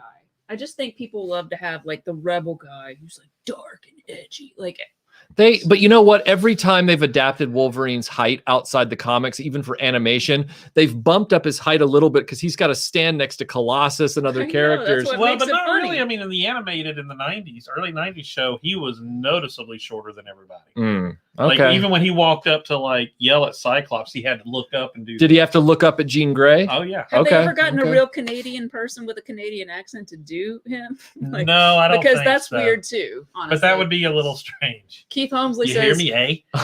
Keith Holmesley says, "Mother, tell your children not to walk my way. Tell your You just hear children not to Wolverine hear my words. strolling down the What they street mean, singing what they that. say. Mother, mother." I don't remember. I can't sing it. I know I'm not doing a good job, but I still like it. Cerebro! Cerebro! Disposable Rat says, if you haven't seen a picture of the Milverine, it is scary how close this guy looks like Wolverine from the comic books. Oh, Okay. I'm scared. I'll have to look at that. Uh-oh. Oh dear. She's doing a live. Oh, search. no. She's I'm looking. scared. Oh, wow. Oh, my. okay. Yeah, that's on. That's a lot closer, I would say, to like Wolverine. Seriously. Yeah, that's He's I'm on it. Milwaukee, of course. Of course. Oh. That's Oh, great. know. Milwaukee. You guys. You guys. It's Um, me, Kyle. I love Wisconsin. Blake says Marvel Capcom 2 had Marrow, Cable, Storm, Magneto, Iceman, Gambit, Rogue. You could even play as a Sentinel. Yeah. It had a ton of characters.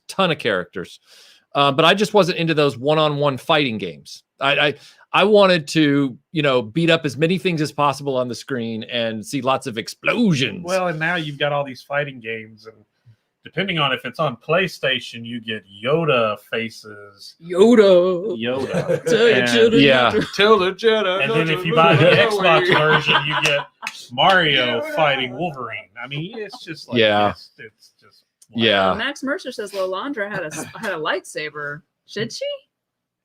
I don't remember Well, that. some of the characters in Marvel have like energy swords. Lasers. Psylocke has a lightsaber katana type yeah, one thing. comes out, yeah. Like, And then But she also has the actual energy one. Like, MMA Panda says I loved X-Men Legends on the PS2. oh, okay, yeah, Have that was a you later played generation that? game. Yeah, I haven't played it, but I know I of had it. the Sega Genesis X-Men game. Where Mhm. you could be- The side scroller where Yeah. there was that one level where if you didn't know that you had to reset the PlayStation, it's like, who thought that was a good idea? They're like, hey, you know what we're gonna do at the end of this level? You're gonna have to actually hit the reset button to go to the next level, but we're not gonna tell anybody. You're gonna have to figure that out. That's like Castlevania, Uh-huh. 2, where you hit the cliff. Yeah. No, I mean, You need to kneel here. I figured that one out by accident. You got to kneel here for 5.8 minutes or whatever. Raymond says, always loved a Firestar is born from Spider-Man and his Yeah. friends, since during the fight between Juggernaut and the X-Men, who ends up saving Professor X from being killed by Juggernaut? Spider-Man. That's right. And also Firestar is awesome, and I'm glad someone mentioned her, so now I feel like I can put her on the table without someone yelling at me that she's not a real X-Man. Who cares? Well, even in Spider-Man and Amazing Friends, I mean, though, give it a both couple of years. them- You never know. Like, Firestar and X-Men keep Iceman changing their backstories and unkilling the characters they've killed Mhm. several times and making people walk and then making people where they can't walk and then making them walk again. And A World Made of Cardboard says discerning accents is a Southern superpower. And that is very true. That's the old joke, is that Mutant Heaven has not got a gate. It's got a revolving door. Wicked Person says, I have a Southern Ontario accent.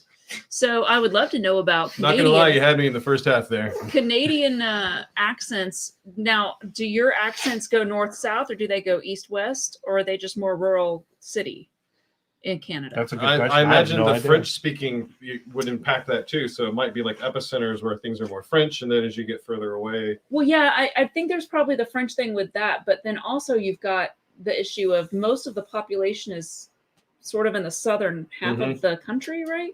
I believe that's accurate. And because it's Last very cold and census map, remote I in like the that, northern yes. part. Yeah. And so I can see it. I can see it.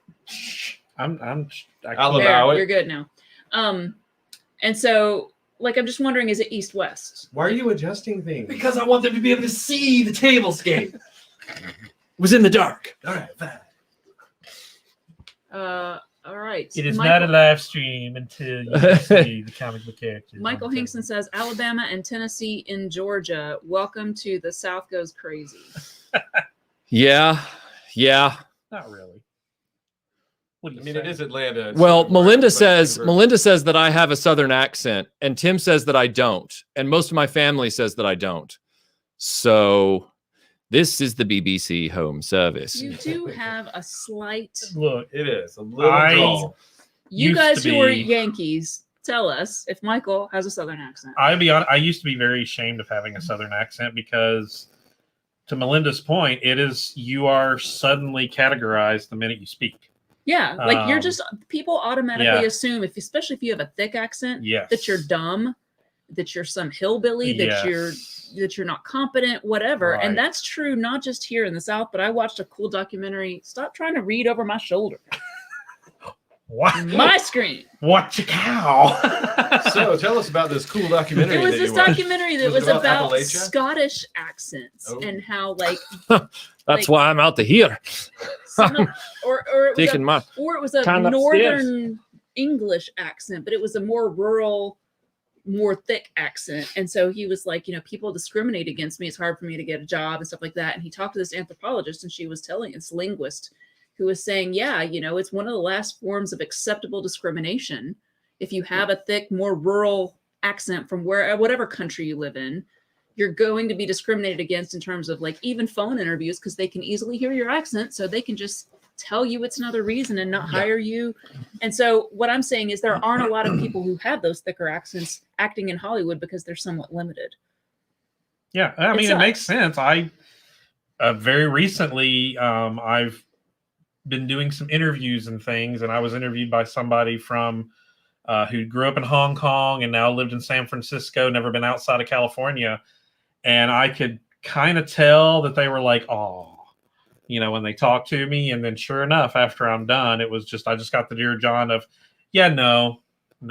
And then I asked, I was like, "Well, is it culture? Is it experience, education?" I can't even get an answer. Like Because they don't want to tell you Yeah, it's they're your just like, accent. "Nope, never mind." You sound like a head. So We yeah. think you're. You should master just for the interview, like a narrator's voice.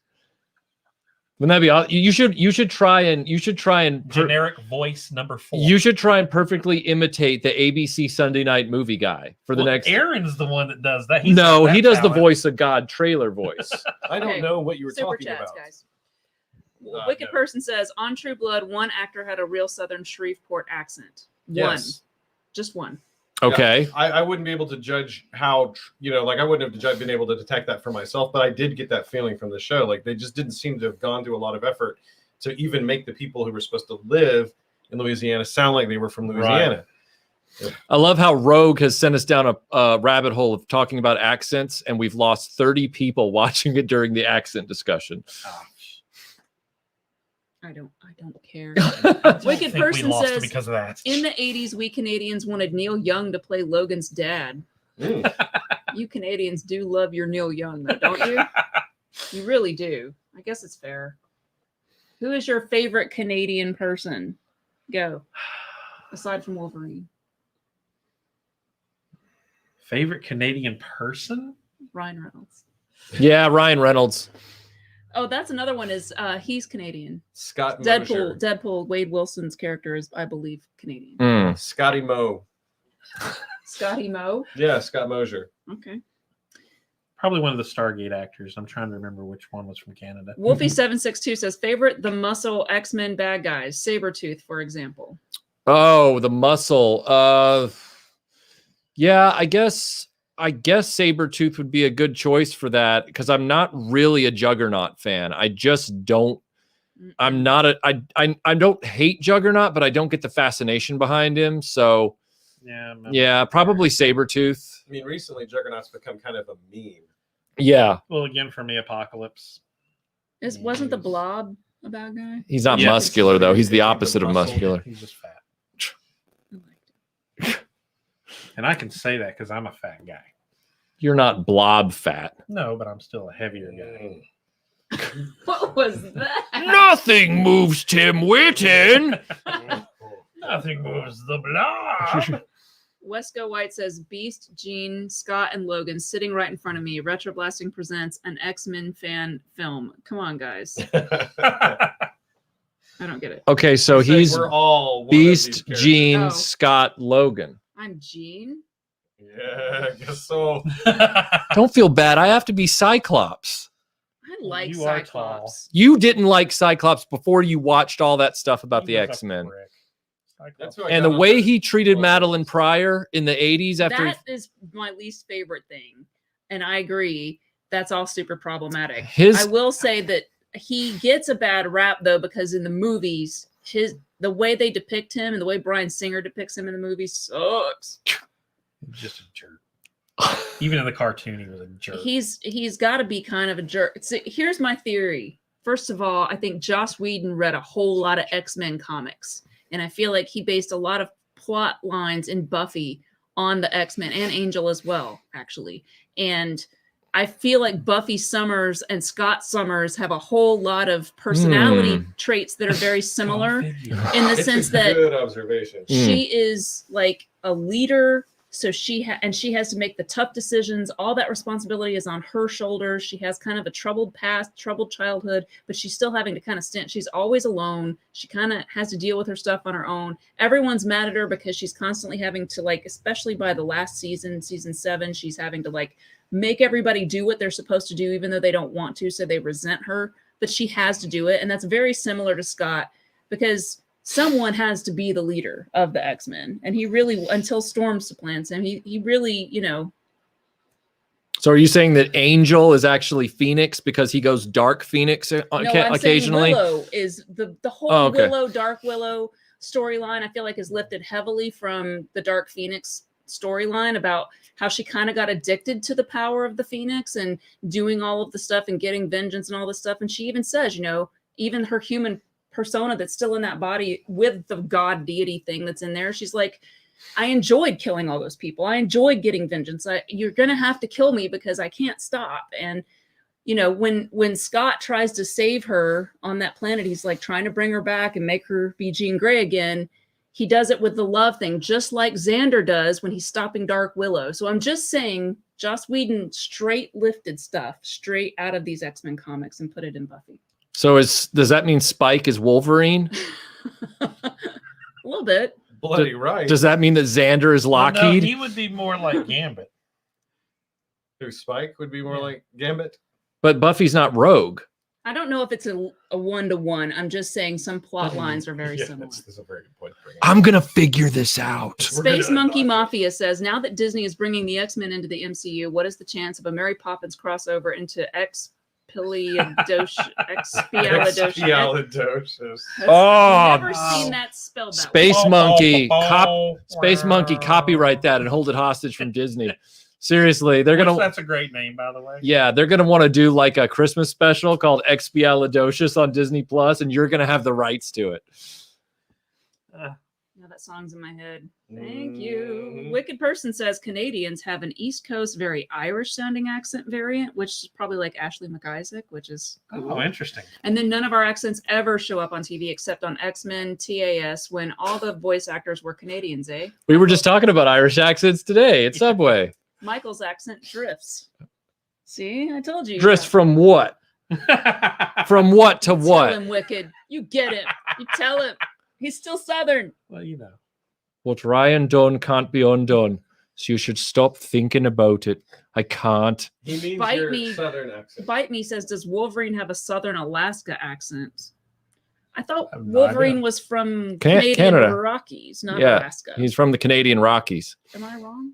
I No. don't No. think so. Alaskans have, depending on where you live in Alaska, you can have all kinds of weird mashup accents because most of the people who live in Alaska moved from somewhere else. So every person you meet has a different. Well, up until what, the mid 90s, Wolverine's whole backstory was he was just Weapon X, which was made in Canada.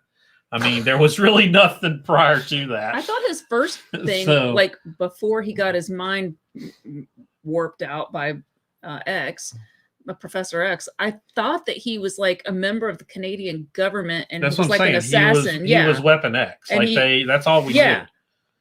And like he signed up for it though. And they say Canadians are such nice people. And in the background, they're like, we're going to inject adamantium into And he this went living there- human. And then he went there to kill Professor X.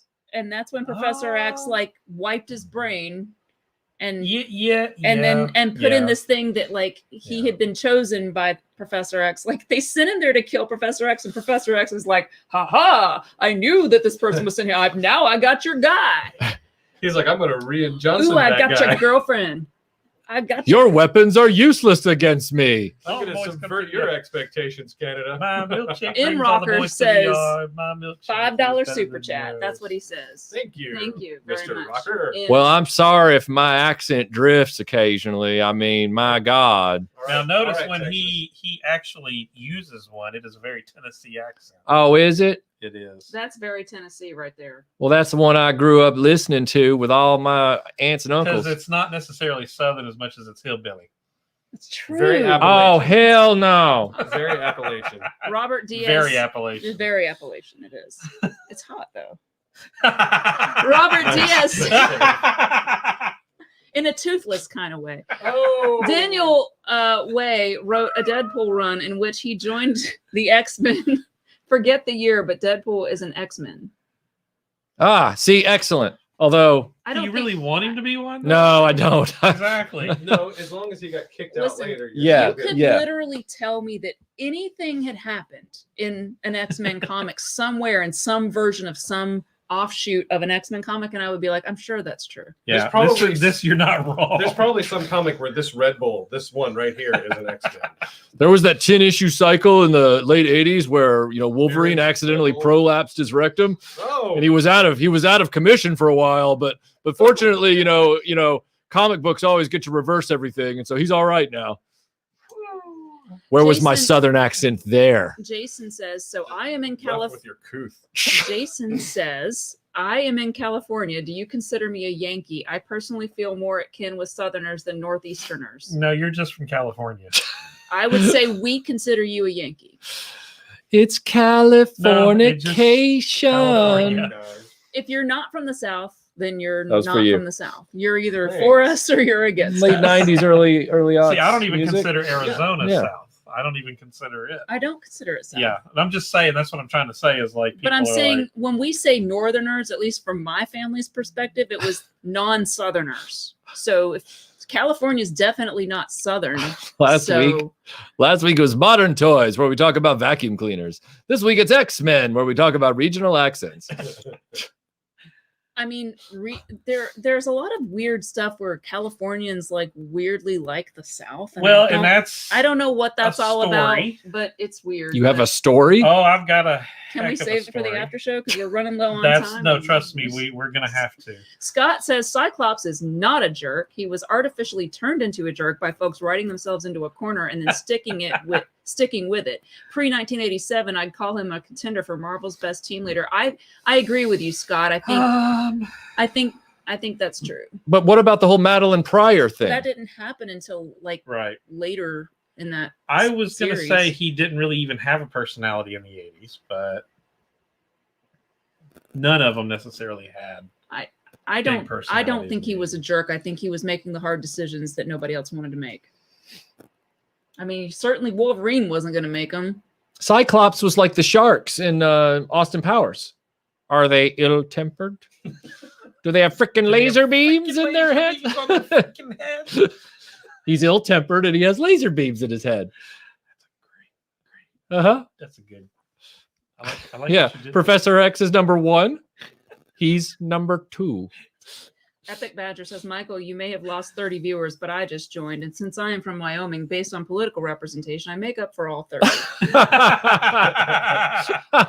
That's actually really good. Another thing I'd like to point out is that Epic Badger is kind of like being a Wolverine. Yeah, you really are. Oh, yeah, that's true. Wolverine is kind of an epic badger. Mm-hmm. I've seen them in the wild. They're very scary.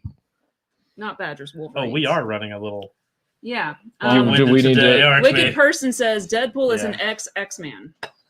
The best kind of X-Man. X-Force. I believe. I want to go in and get kicked out so I can be a triple X-Man. Wow. I can see him saying that. I Yeah. really can. Yeah. How can you put Megasonic next to Nightcrawler? I can put Negasonic anywhere I want. Negasonic is amazing. Negasonic goes where she wants. She does. And then she gives you like a Like eat, poop, and die. Yeah, I was trying to translate figure that out. too. Yeah. Because I heard you in my head. Wicked Person says Scott was a good leader, but he did have one prior. Comic book joke. Comic book jokes.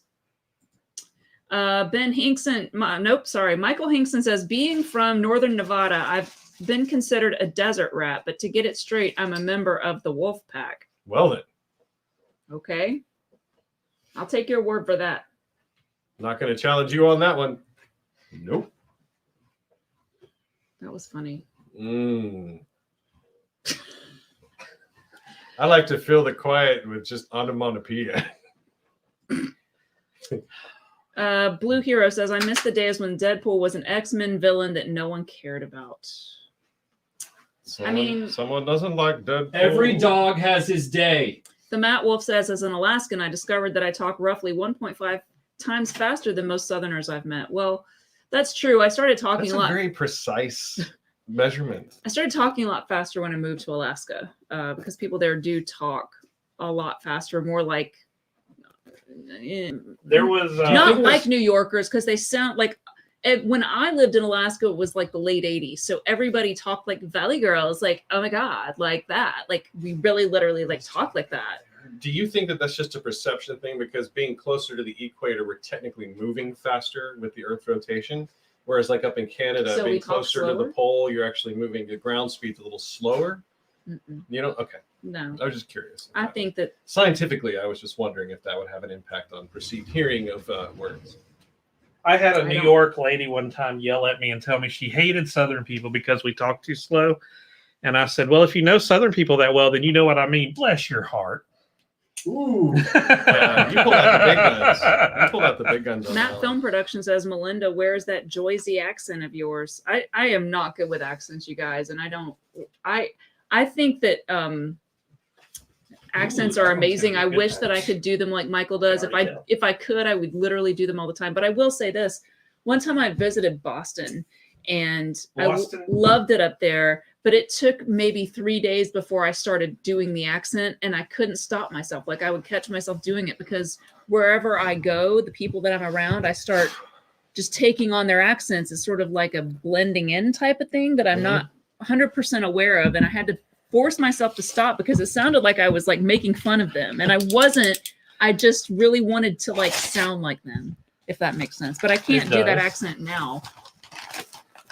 That's as close to Jersey as What? Yes. Then they would say, Yes, I it didn't- came. Yes. I didn't think they put. Oh, it's 4. No, it's not 4K. It's Blu-ray. This, I forgot I ordered this. This is the brand new Blu-ray release of Iron Eagle from Spain. I just watched that yesterday. Wow.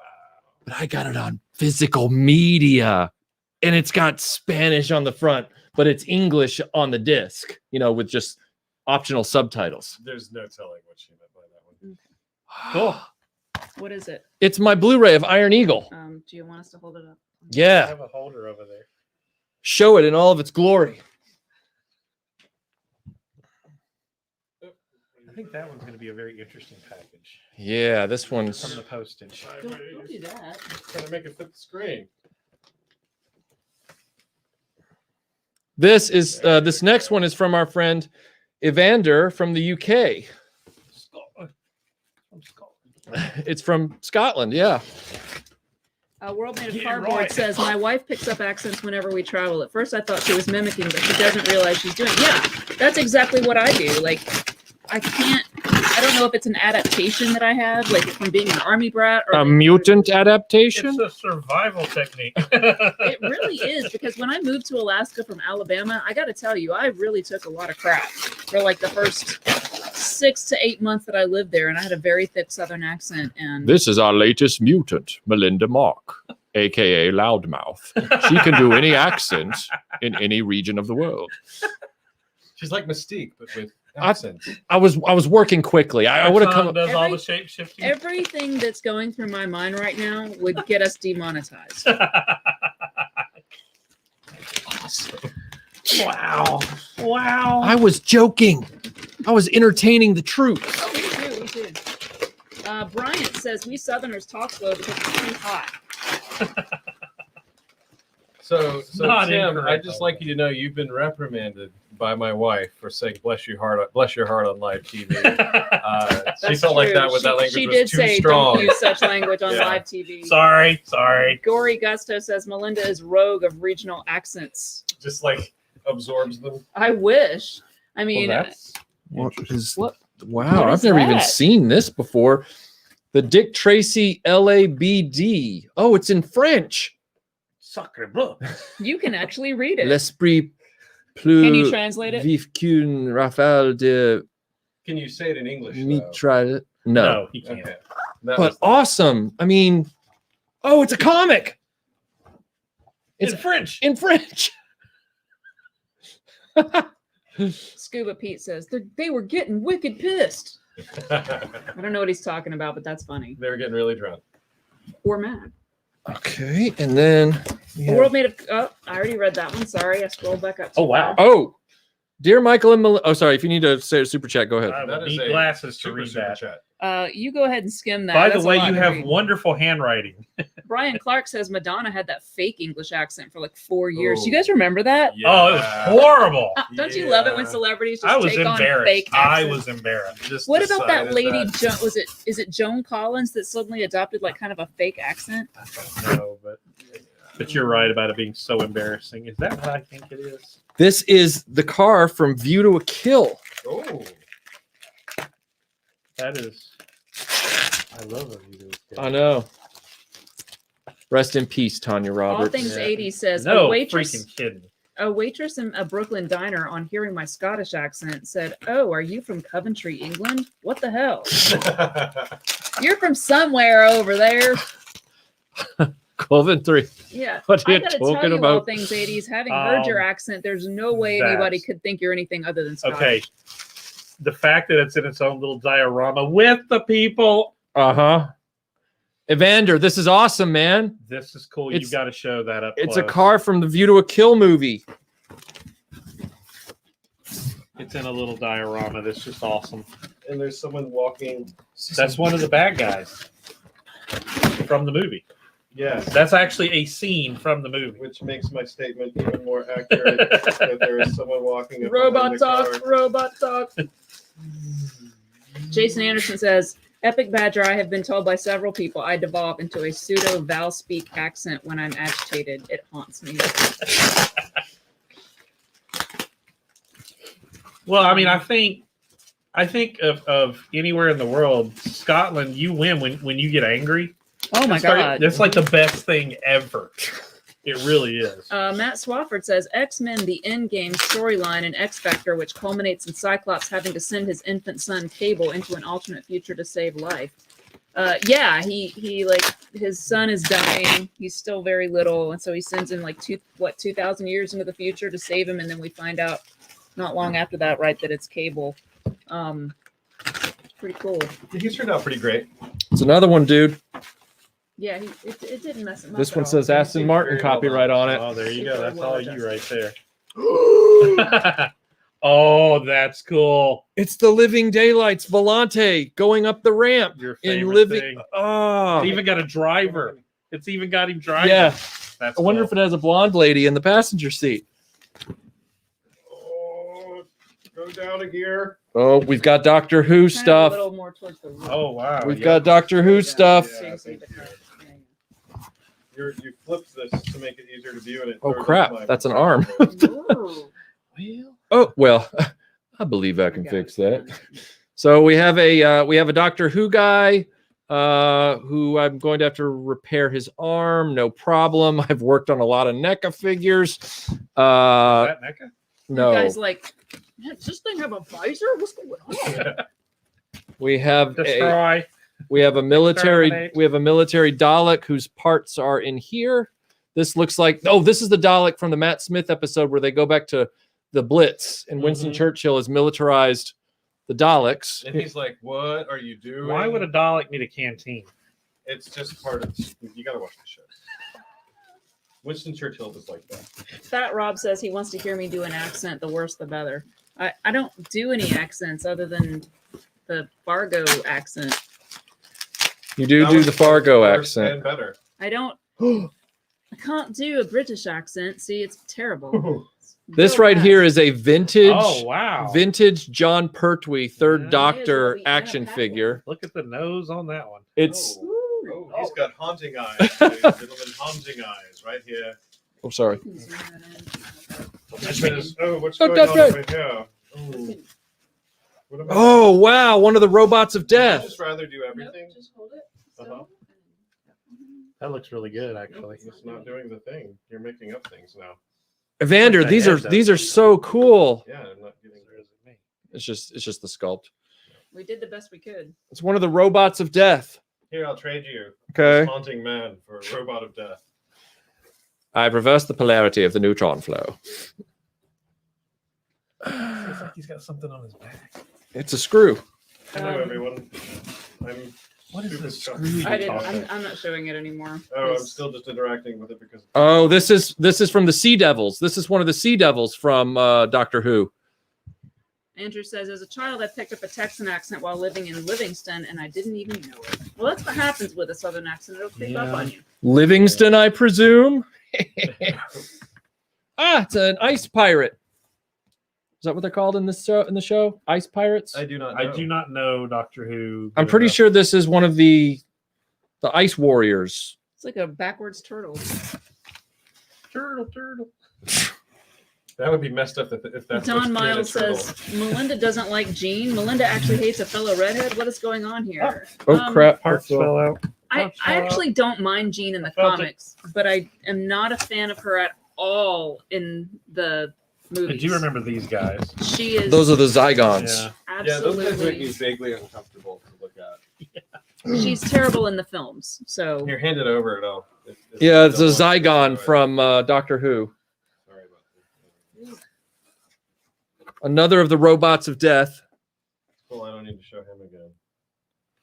Hey, you guys know where. Wow, I there's can a get lot some in this coffee? box. Yeah, it's awesome. Uh, Oh my gosh, it's Dapel. It's a Dapel vintage Mel companion I have action to lean figure. over here because that box is cutting my arm. yeah, I can make a little more space. No, you're for fine. you, You're too. fine. I'm just gonna lean this way. I'm not trying to be gross though. What box is cutting your arm? This box right Oh. here.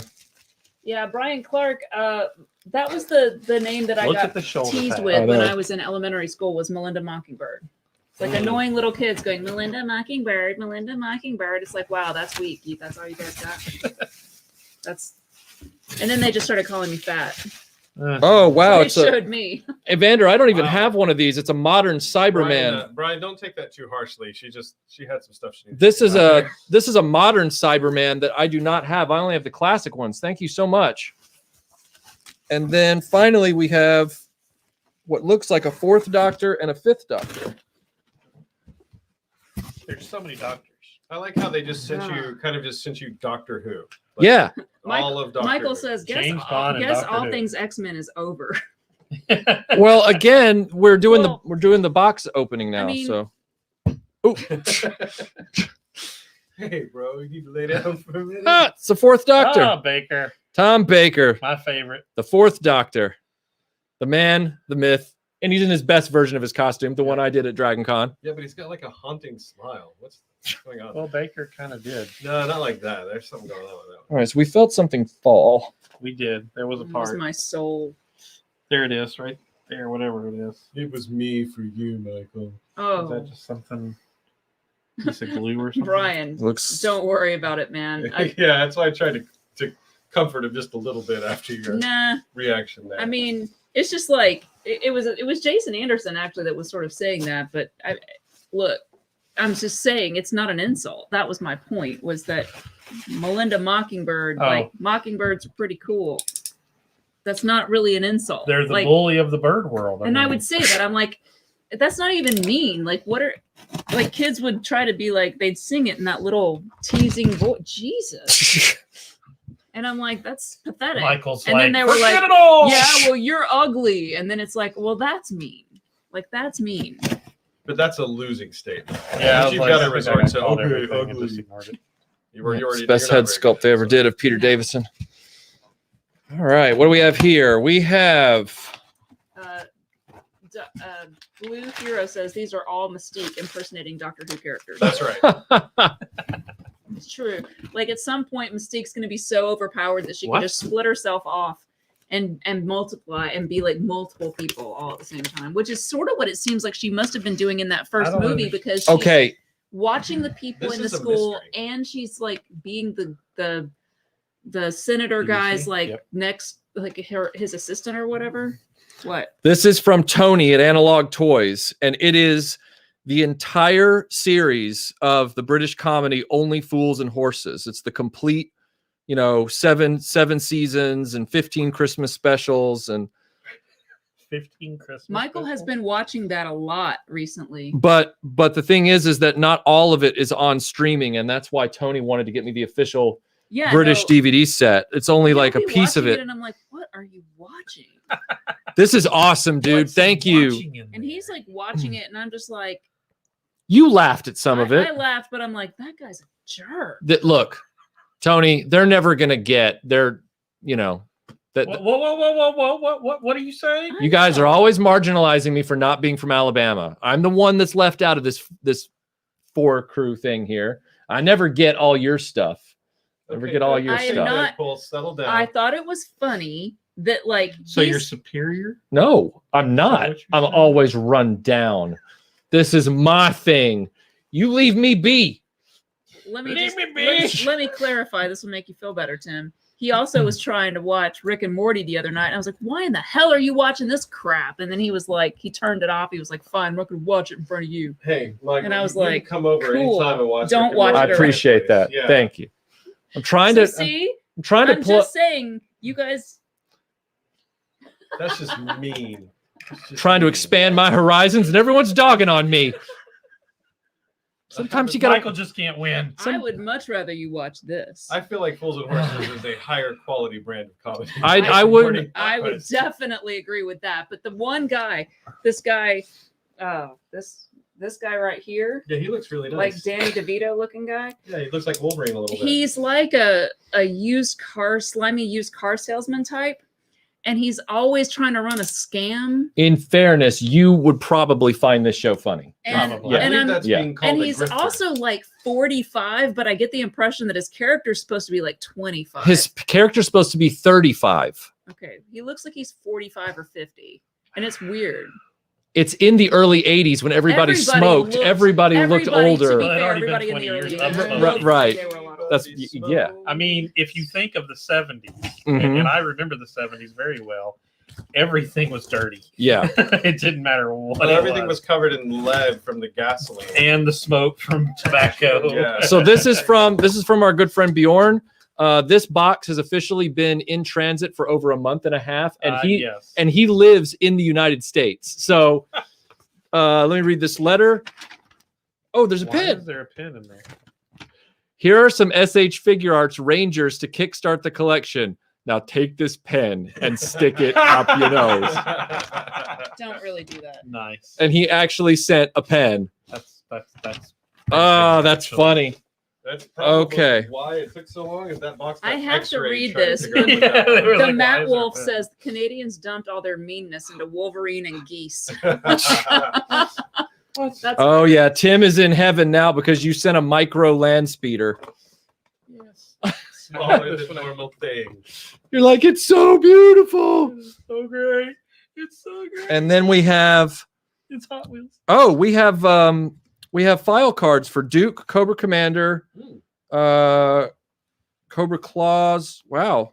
I've never even seen these before. It's just like the girl. All right, here we go. We have Don't lie. That's right. we have SH Figure Arts from Bandai, Mighty Morphing Power Rangers, 20th anniversary Armored Red Ranger. So are you supposed to say Mighty Morphing or Morphin? Morphin. And we have a Mighty Morphing 20th anniversary He did it again. Zach Black Ranger. You know that you say morphing. Mighty Morphin. Morphin. It's pretty cute when you do it. Don't try. No, the Morphine, like the drug. one that Sherlock Dowdy- Holmes really Ben liked. Dowdy says Rick and Morty is actually a clever show. I know Tim loves it. Aaron loves it. Michael's sort of, I don't know what he thinks. Melinda hates it, but it's okay. I Bjorn, did it. thank you so much for these Bandai Tamashii Nations figures. I've heard that some of them are horrendously hard to get. So just having these two is awesome to show off in the eventual Power Rangers video. And thank you for being so patient with the Postal Service problems that you and I experienced together through direct message. So Samuel, he says, thought this was about X-Men. This is the part of the show where we open things that people have sent us. So we have to talk about the things that they've sent us, even if they're not X-Men, because we can't know if they're X-Men until we open the boxes. Yeah, The end of the show is always us unboxing various things, and that's just the way it has to be. Yeah, if you scrub back So- earlier in the show, Samuel, you'll see all the If you X-Men don't stuff on the wanna hear table. about anything besides X-Men, then I mean, the end of the show is probably not going to be super exciting. Jason says USPS when it absolutely positively has to be there eventually, perhaps. Nice. And true.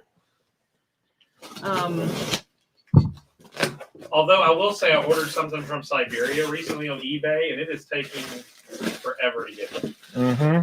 I ordered something I ordered a T-shirt like in February, like the 22nd of February, and it's just lost. It's just, These took forever to get here, and The I World ordered Made them like 2 Cardboard weeks says, ago. Tennessee, not bad. The Autobots set up their city there. Transformers the movie, Lookout Mountain. It's true. Which actually, Lookout Mountain is actually in Georgia. Yeah, it is. There's a Lookout Mountain in a lot of states. No, but Lookout Mountain is in Georgia.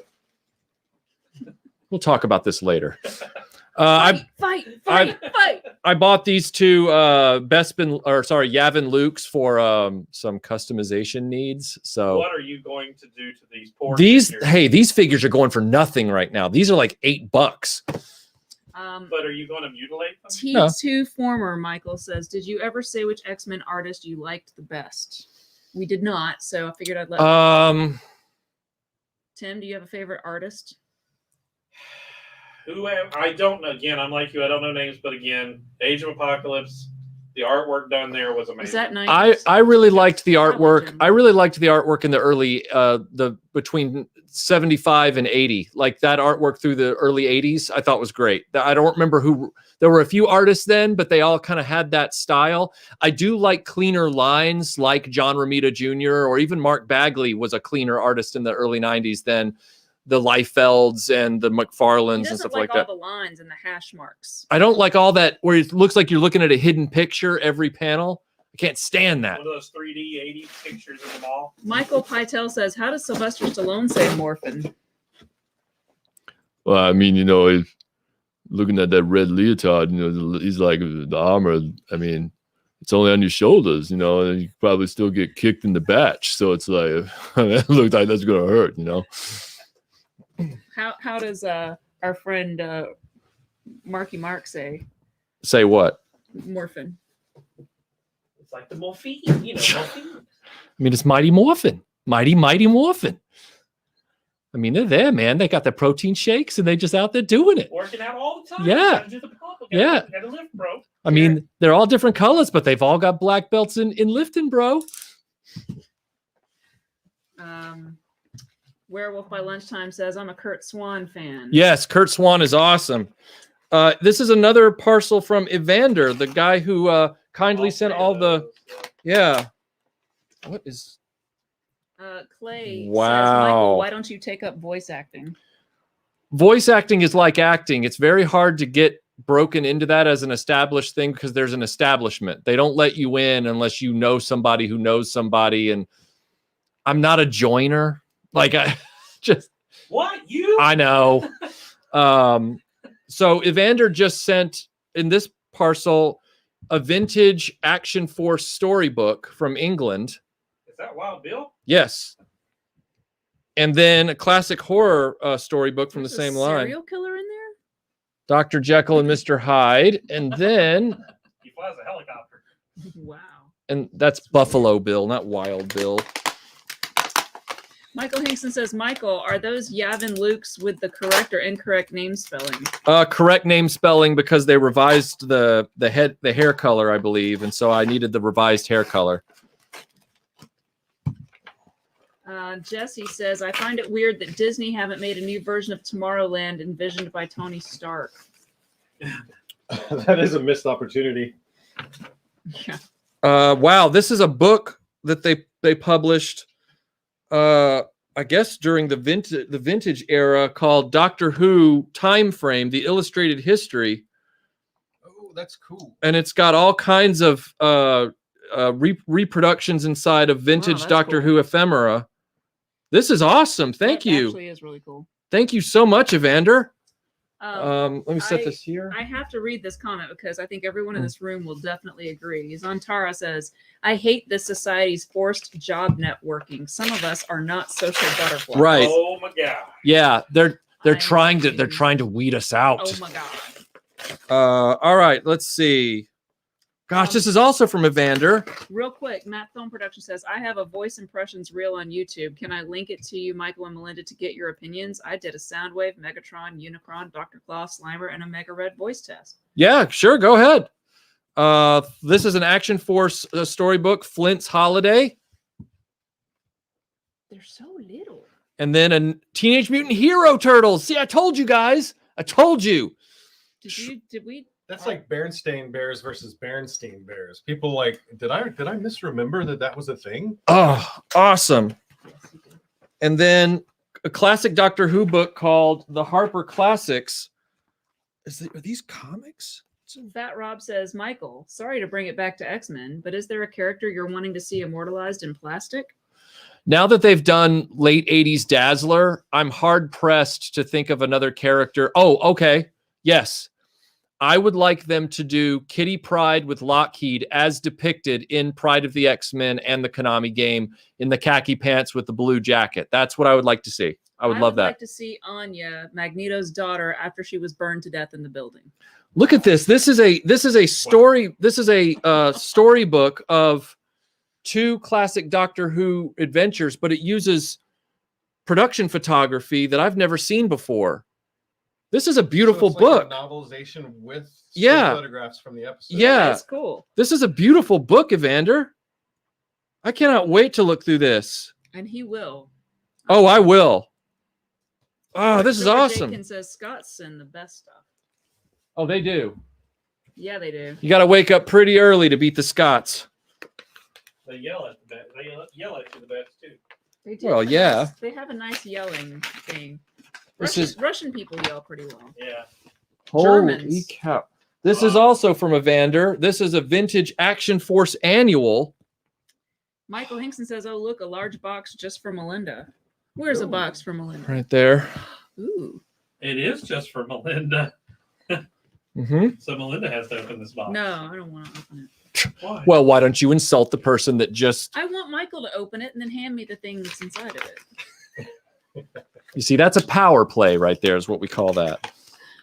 Every time, like, I'll get like a new Blu-ray or something, and Michael will hand it to me, and it's still got that stupid sticker on the top, and I'm like, I just hand it back to him without speaking, and he's like, "What?" And I'm just like, And then he has to open it. And Oh, it's a Panini Comics graphic novel. Who's that guy with the big where do you chainsaw? put the stickers in? Well, this is different. This That was a isn't. joke. I know. Dude, Evander, thank you. I have the Tom Baker one of this that was sent to me by my friend Benjamin. So this is great. Thank you so much. Ah, Evander, thank you so much. This is going to be great to go through. This is a lot of great material. Thank you. All right, I'm opening the box for Melinda now. I don't exactly have room to open a box right here. Convenient. I also Put it still in have. your lap. That's hard. That tape looks like that weird Halloween candy I always got in the 80s. And it's not anthrax. I don't think. Speaking of that, we didn't have any Twizzlers today. Scuba Pete says. I could have brought him down. Scuba Pete says Michael is Melinda's box valet, and he is. And I Oh, Michael's a lot of things for Melinda. look. I do a lot. Dear Melinda, hello from the beautiful western oasis of the Great Basin Desert that is Reno, Nevada. A few months ago, I sent a package to the RetroBlasting crew of my appreciation for you and them for all your work. Unfortunately, my small gift to you fell flat, Baby Yoda figurine, and I felt wasn't received well. Oh. Gotta work on your faces. However, there was an item that was sent that I saw was well received, tropical Swedish fish. So this package is to make it up to you. I mean, And he's looking for your forgiveness, and this box is an apology for the terrible gift choice. are you laying that on, or is he? No, I'm reading it right up. I hope that box is full of chicky nugs and chalky milk. Shut up, Aaron. I hate you right now. Okay, so there are a few things in here that I didn't want to I feel read off. super There. bad. You know what the biggest thing in that box is? Guilt. Here, Melinda, I sent you guilt from Nevada. Are you ready? Nevada has a lot of We guilt. know what his mutant power. We know what Mike's mutant power is. I mean, Guilt. Look at this. Oh, It is a Grimlock that turns into a Ford Mustang GT. what?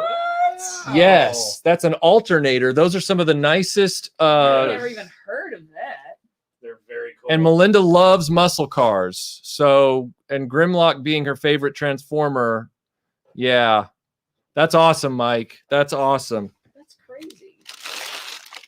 And he wasn't kidding. There's a Wow. ton of Swedish fish in here. Wow. Yes. Oh my god. I'm just going to put the rest of these aside. These are all for you. I'm happy to share. The but last box is massive. I think it's intended. These are like little guilt pills. You should They feel are. bad every time you eat one. This Here's one's kind of making me excited. Okay. here's a like hot Whoa. take. I don't feel that bad. Yeah, so that much. I feel better now. Look. Mike, thank you so much. Seriously. Guilty Swedish fish are the Mike. best Swedish fish. I'm gonna sit here and I eat my feel bag. really guilty, but I gotta be honest, the Swedish fish is kind of making it go away. I'm gonna eat my bag of guilty fish. What Yeah. is this? I don't know, but It's a box.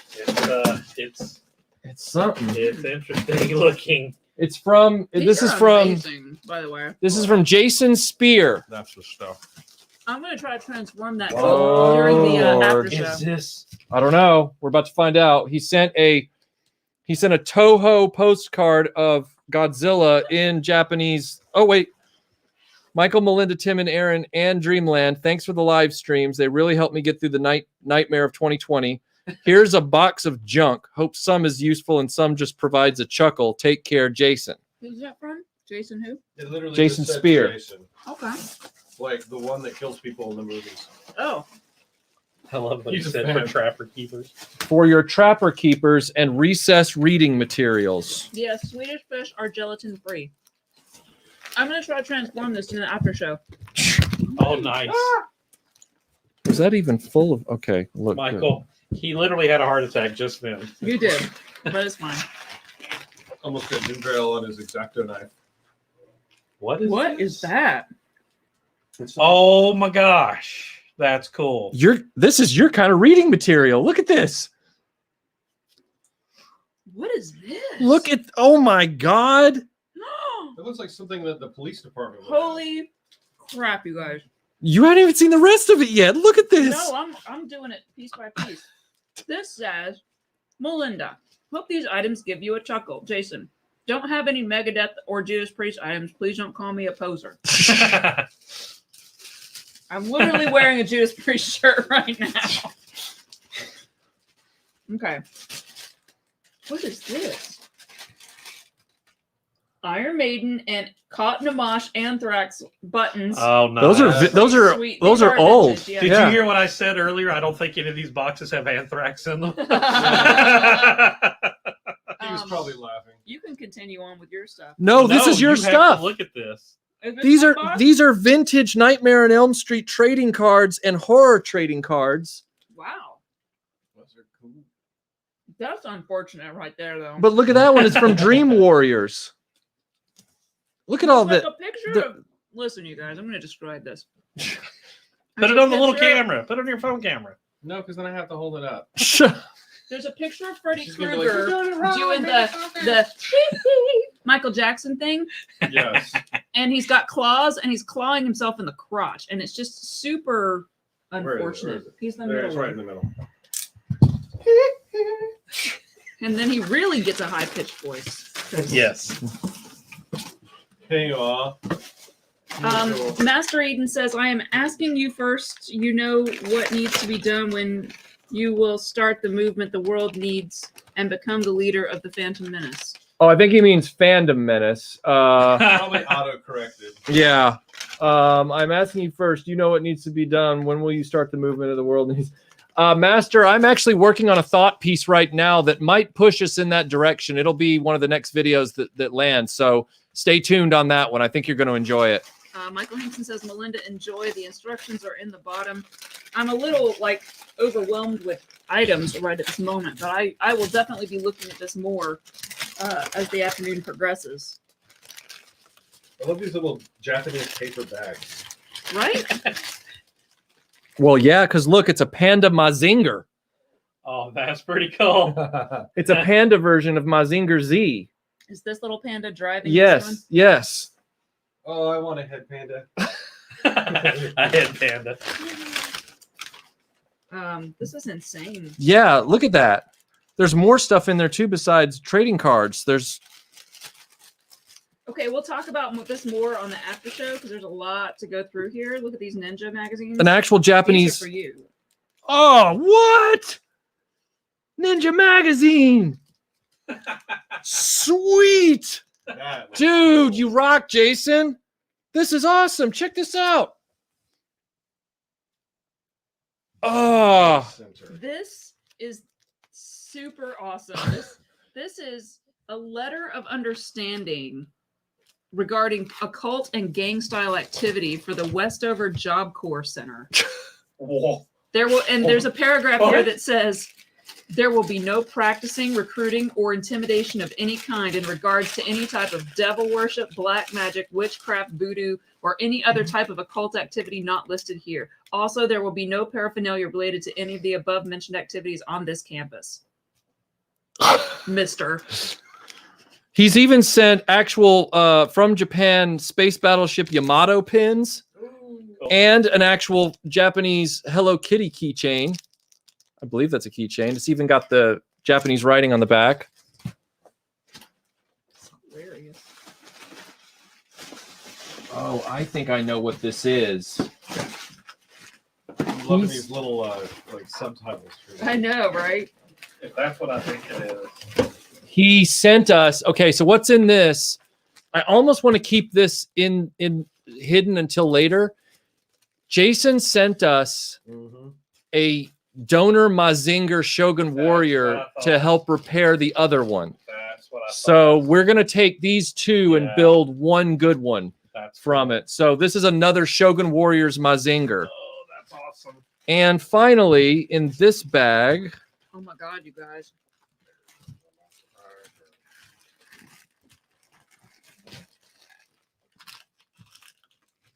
we have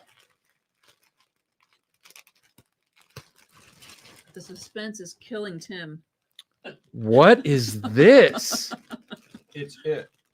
What is it? It's a back scratcher. That is a Predator. It's a face hugger. Yeah, But it's a looks like back letter. scratcher. Is But it a letter opener? you can take it and this.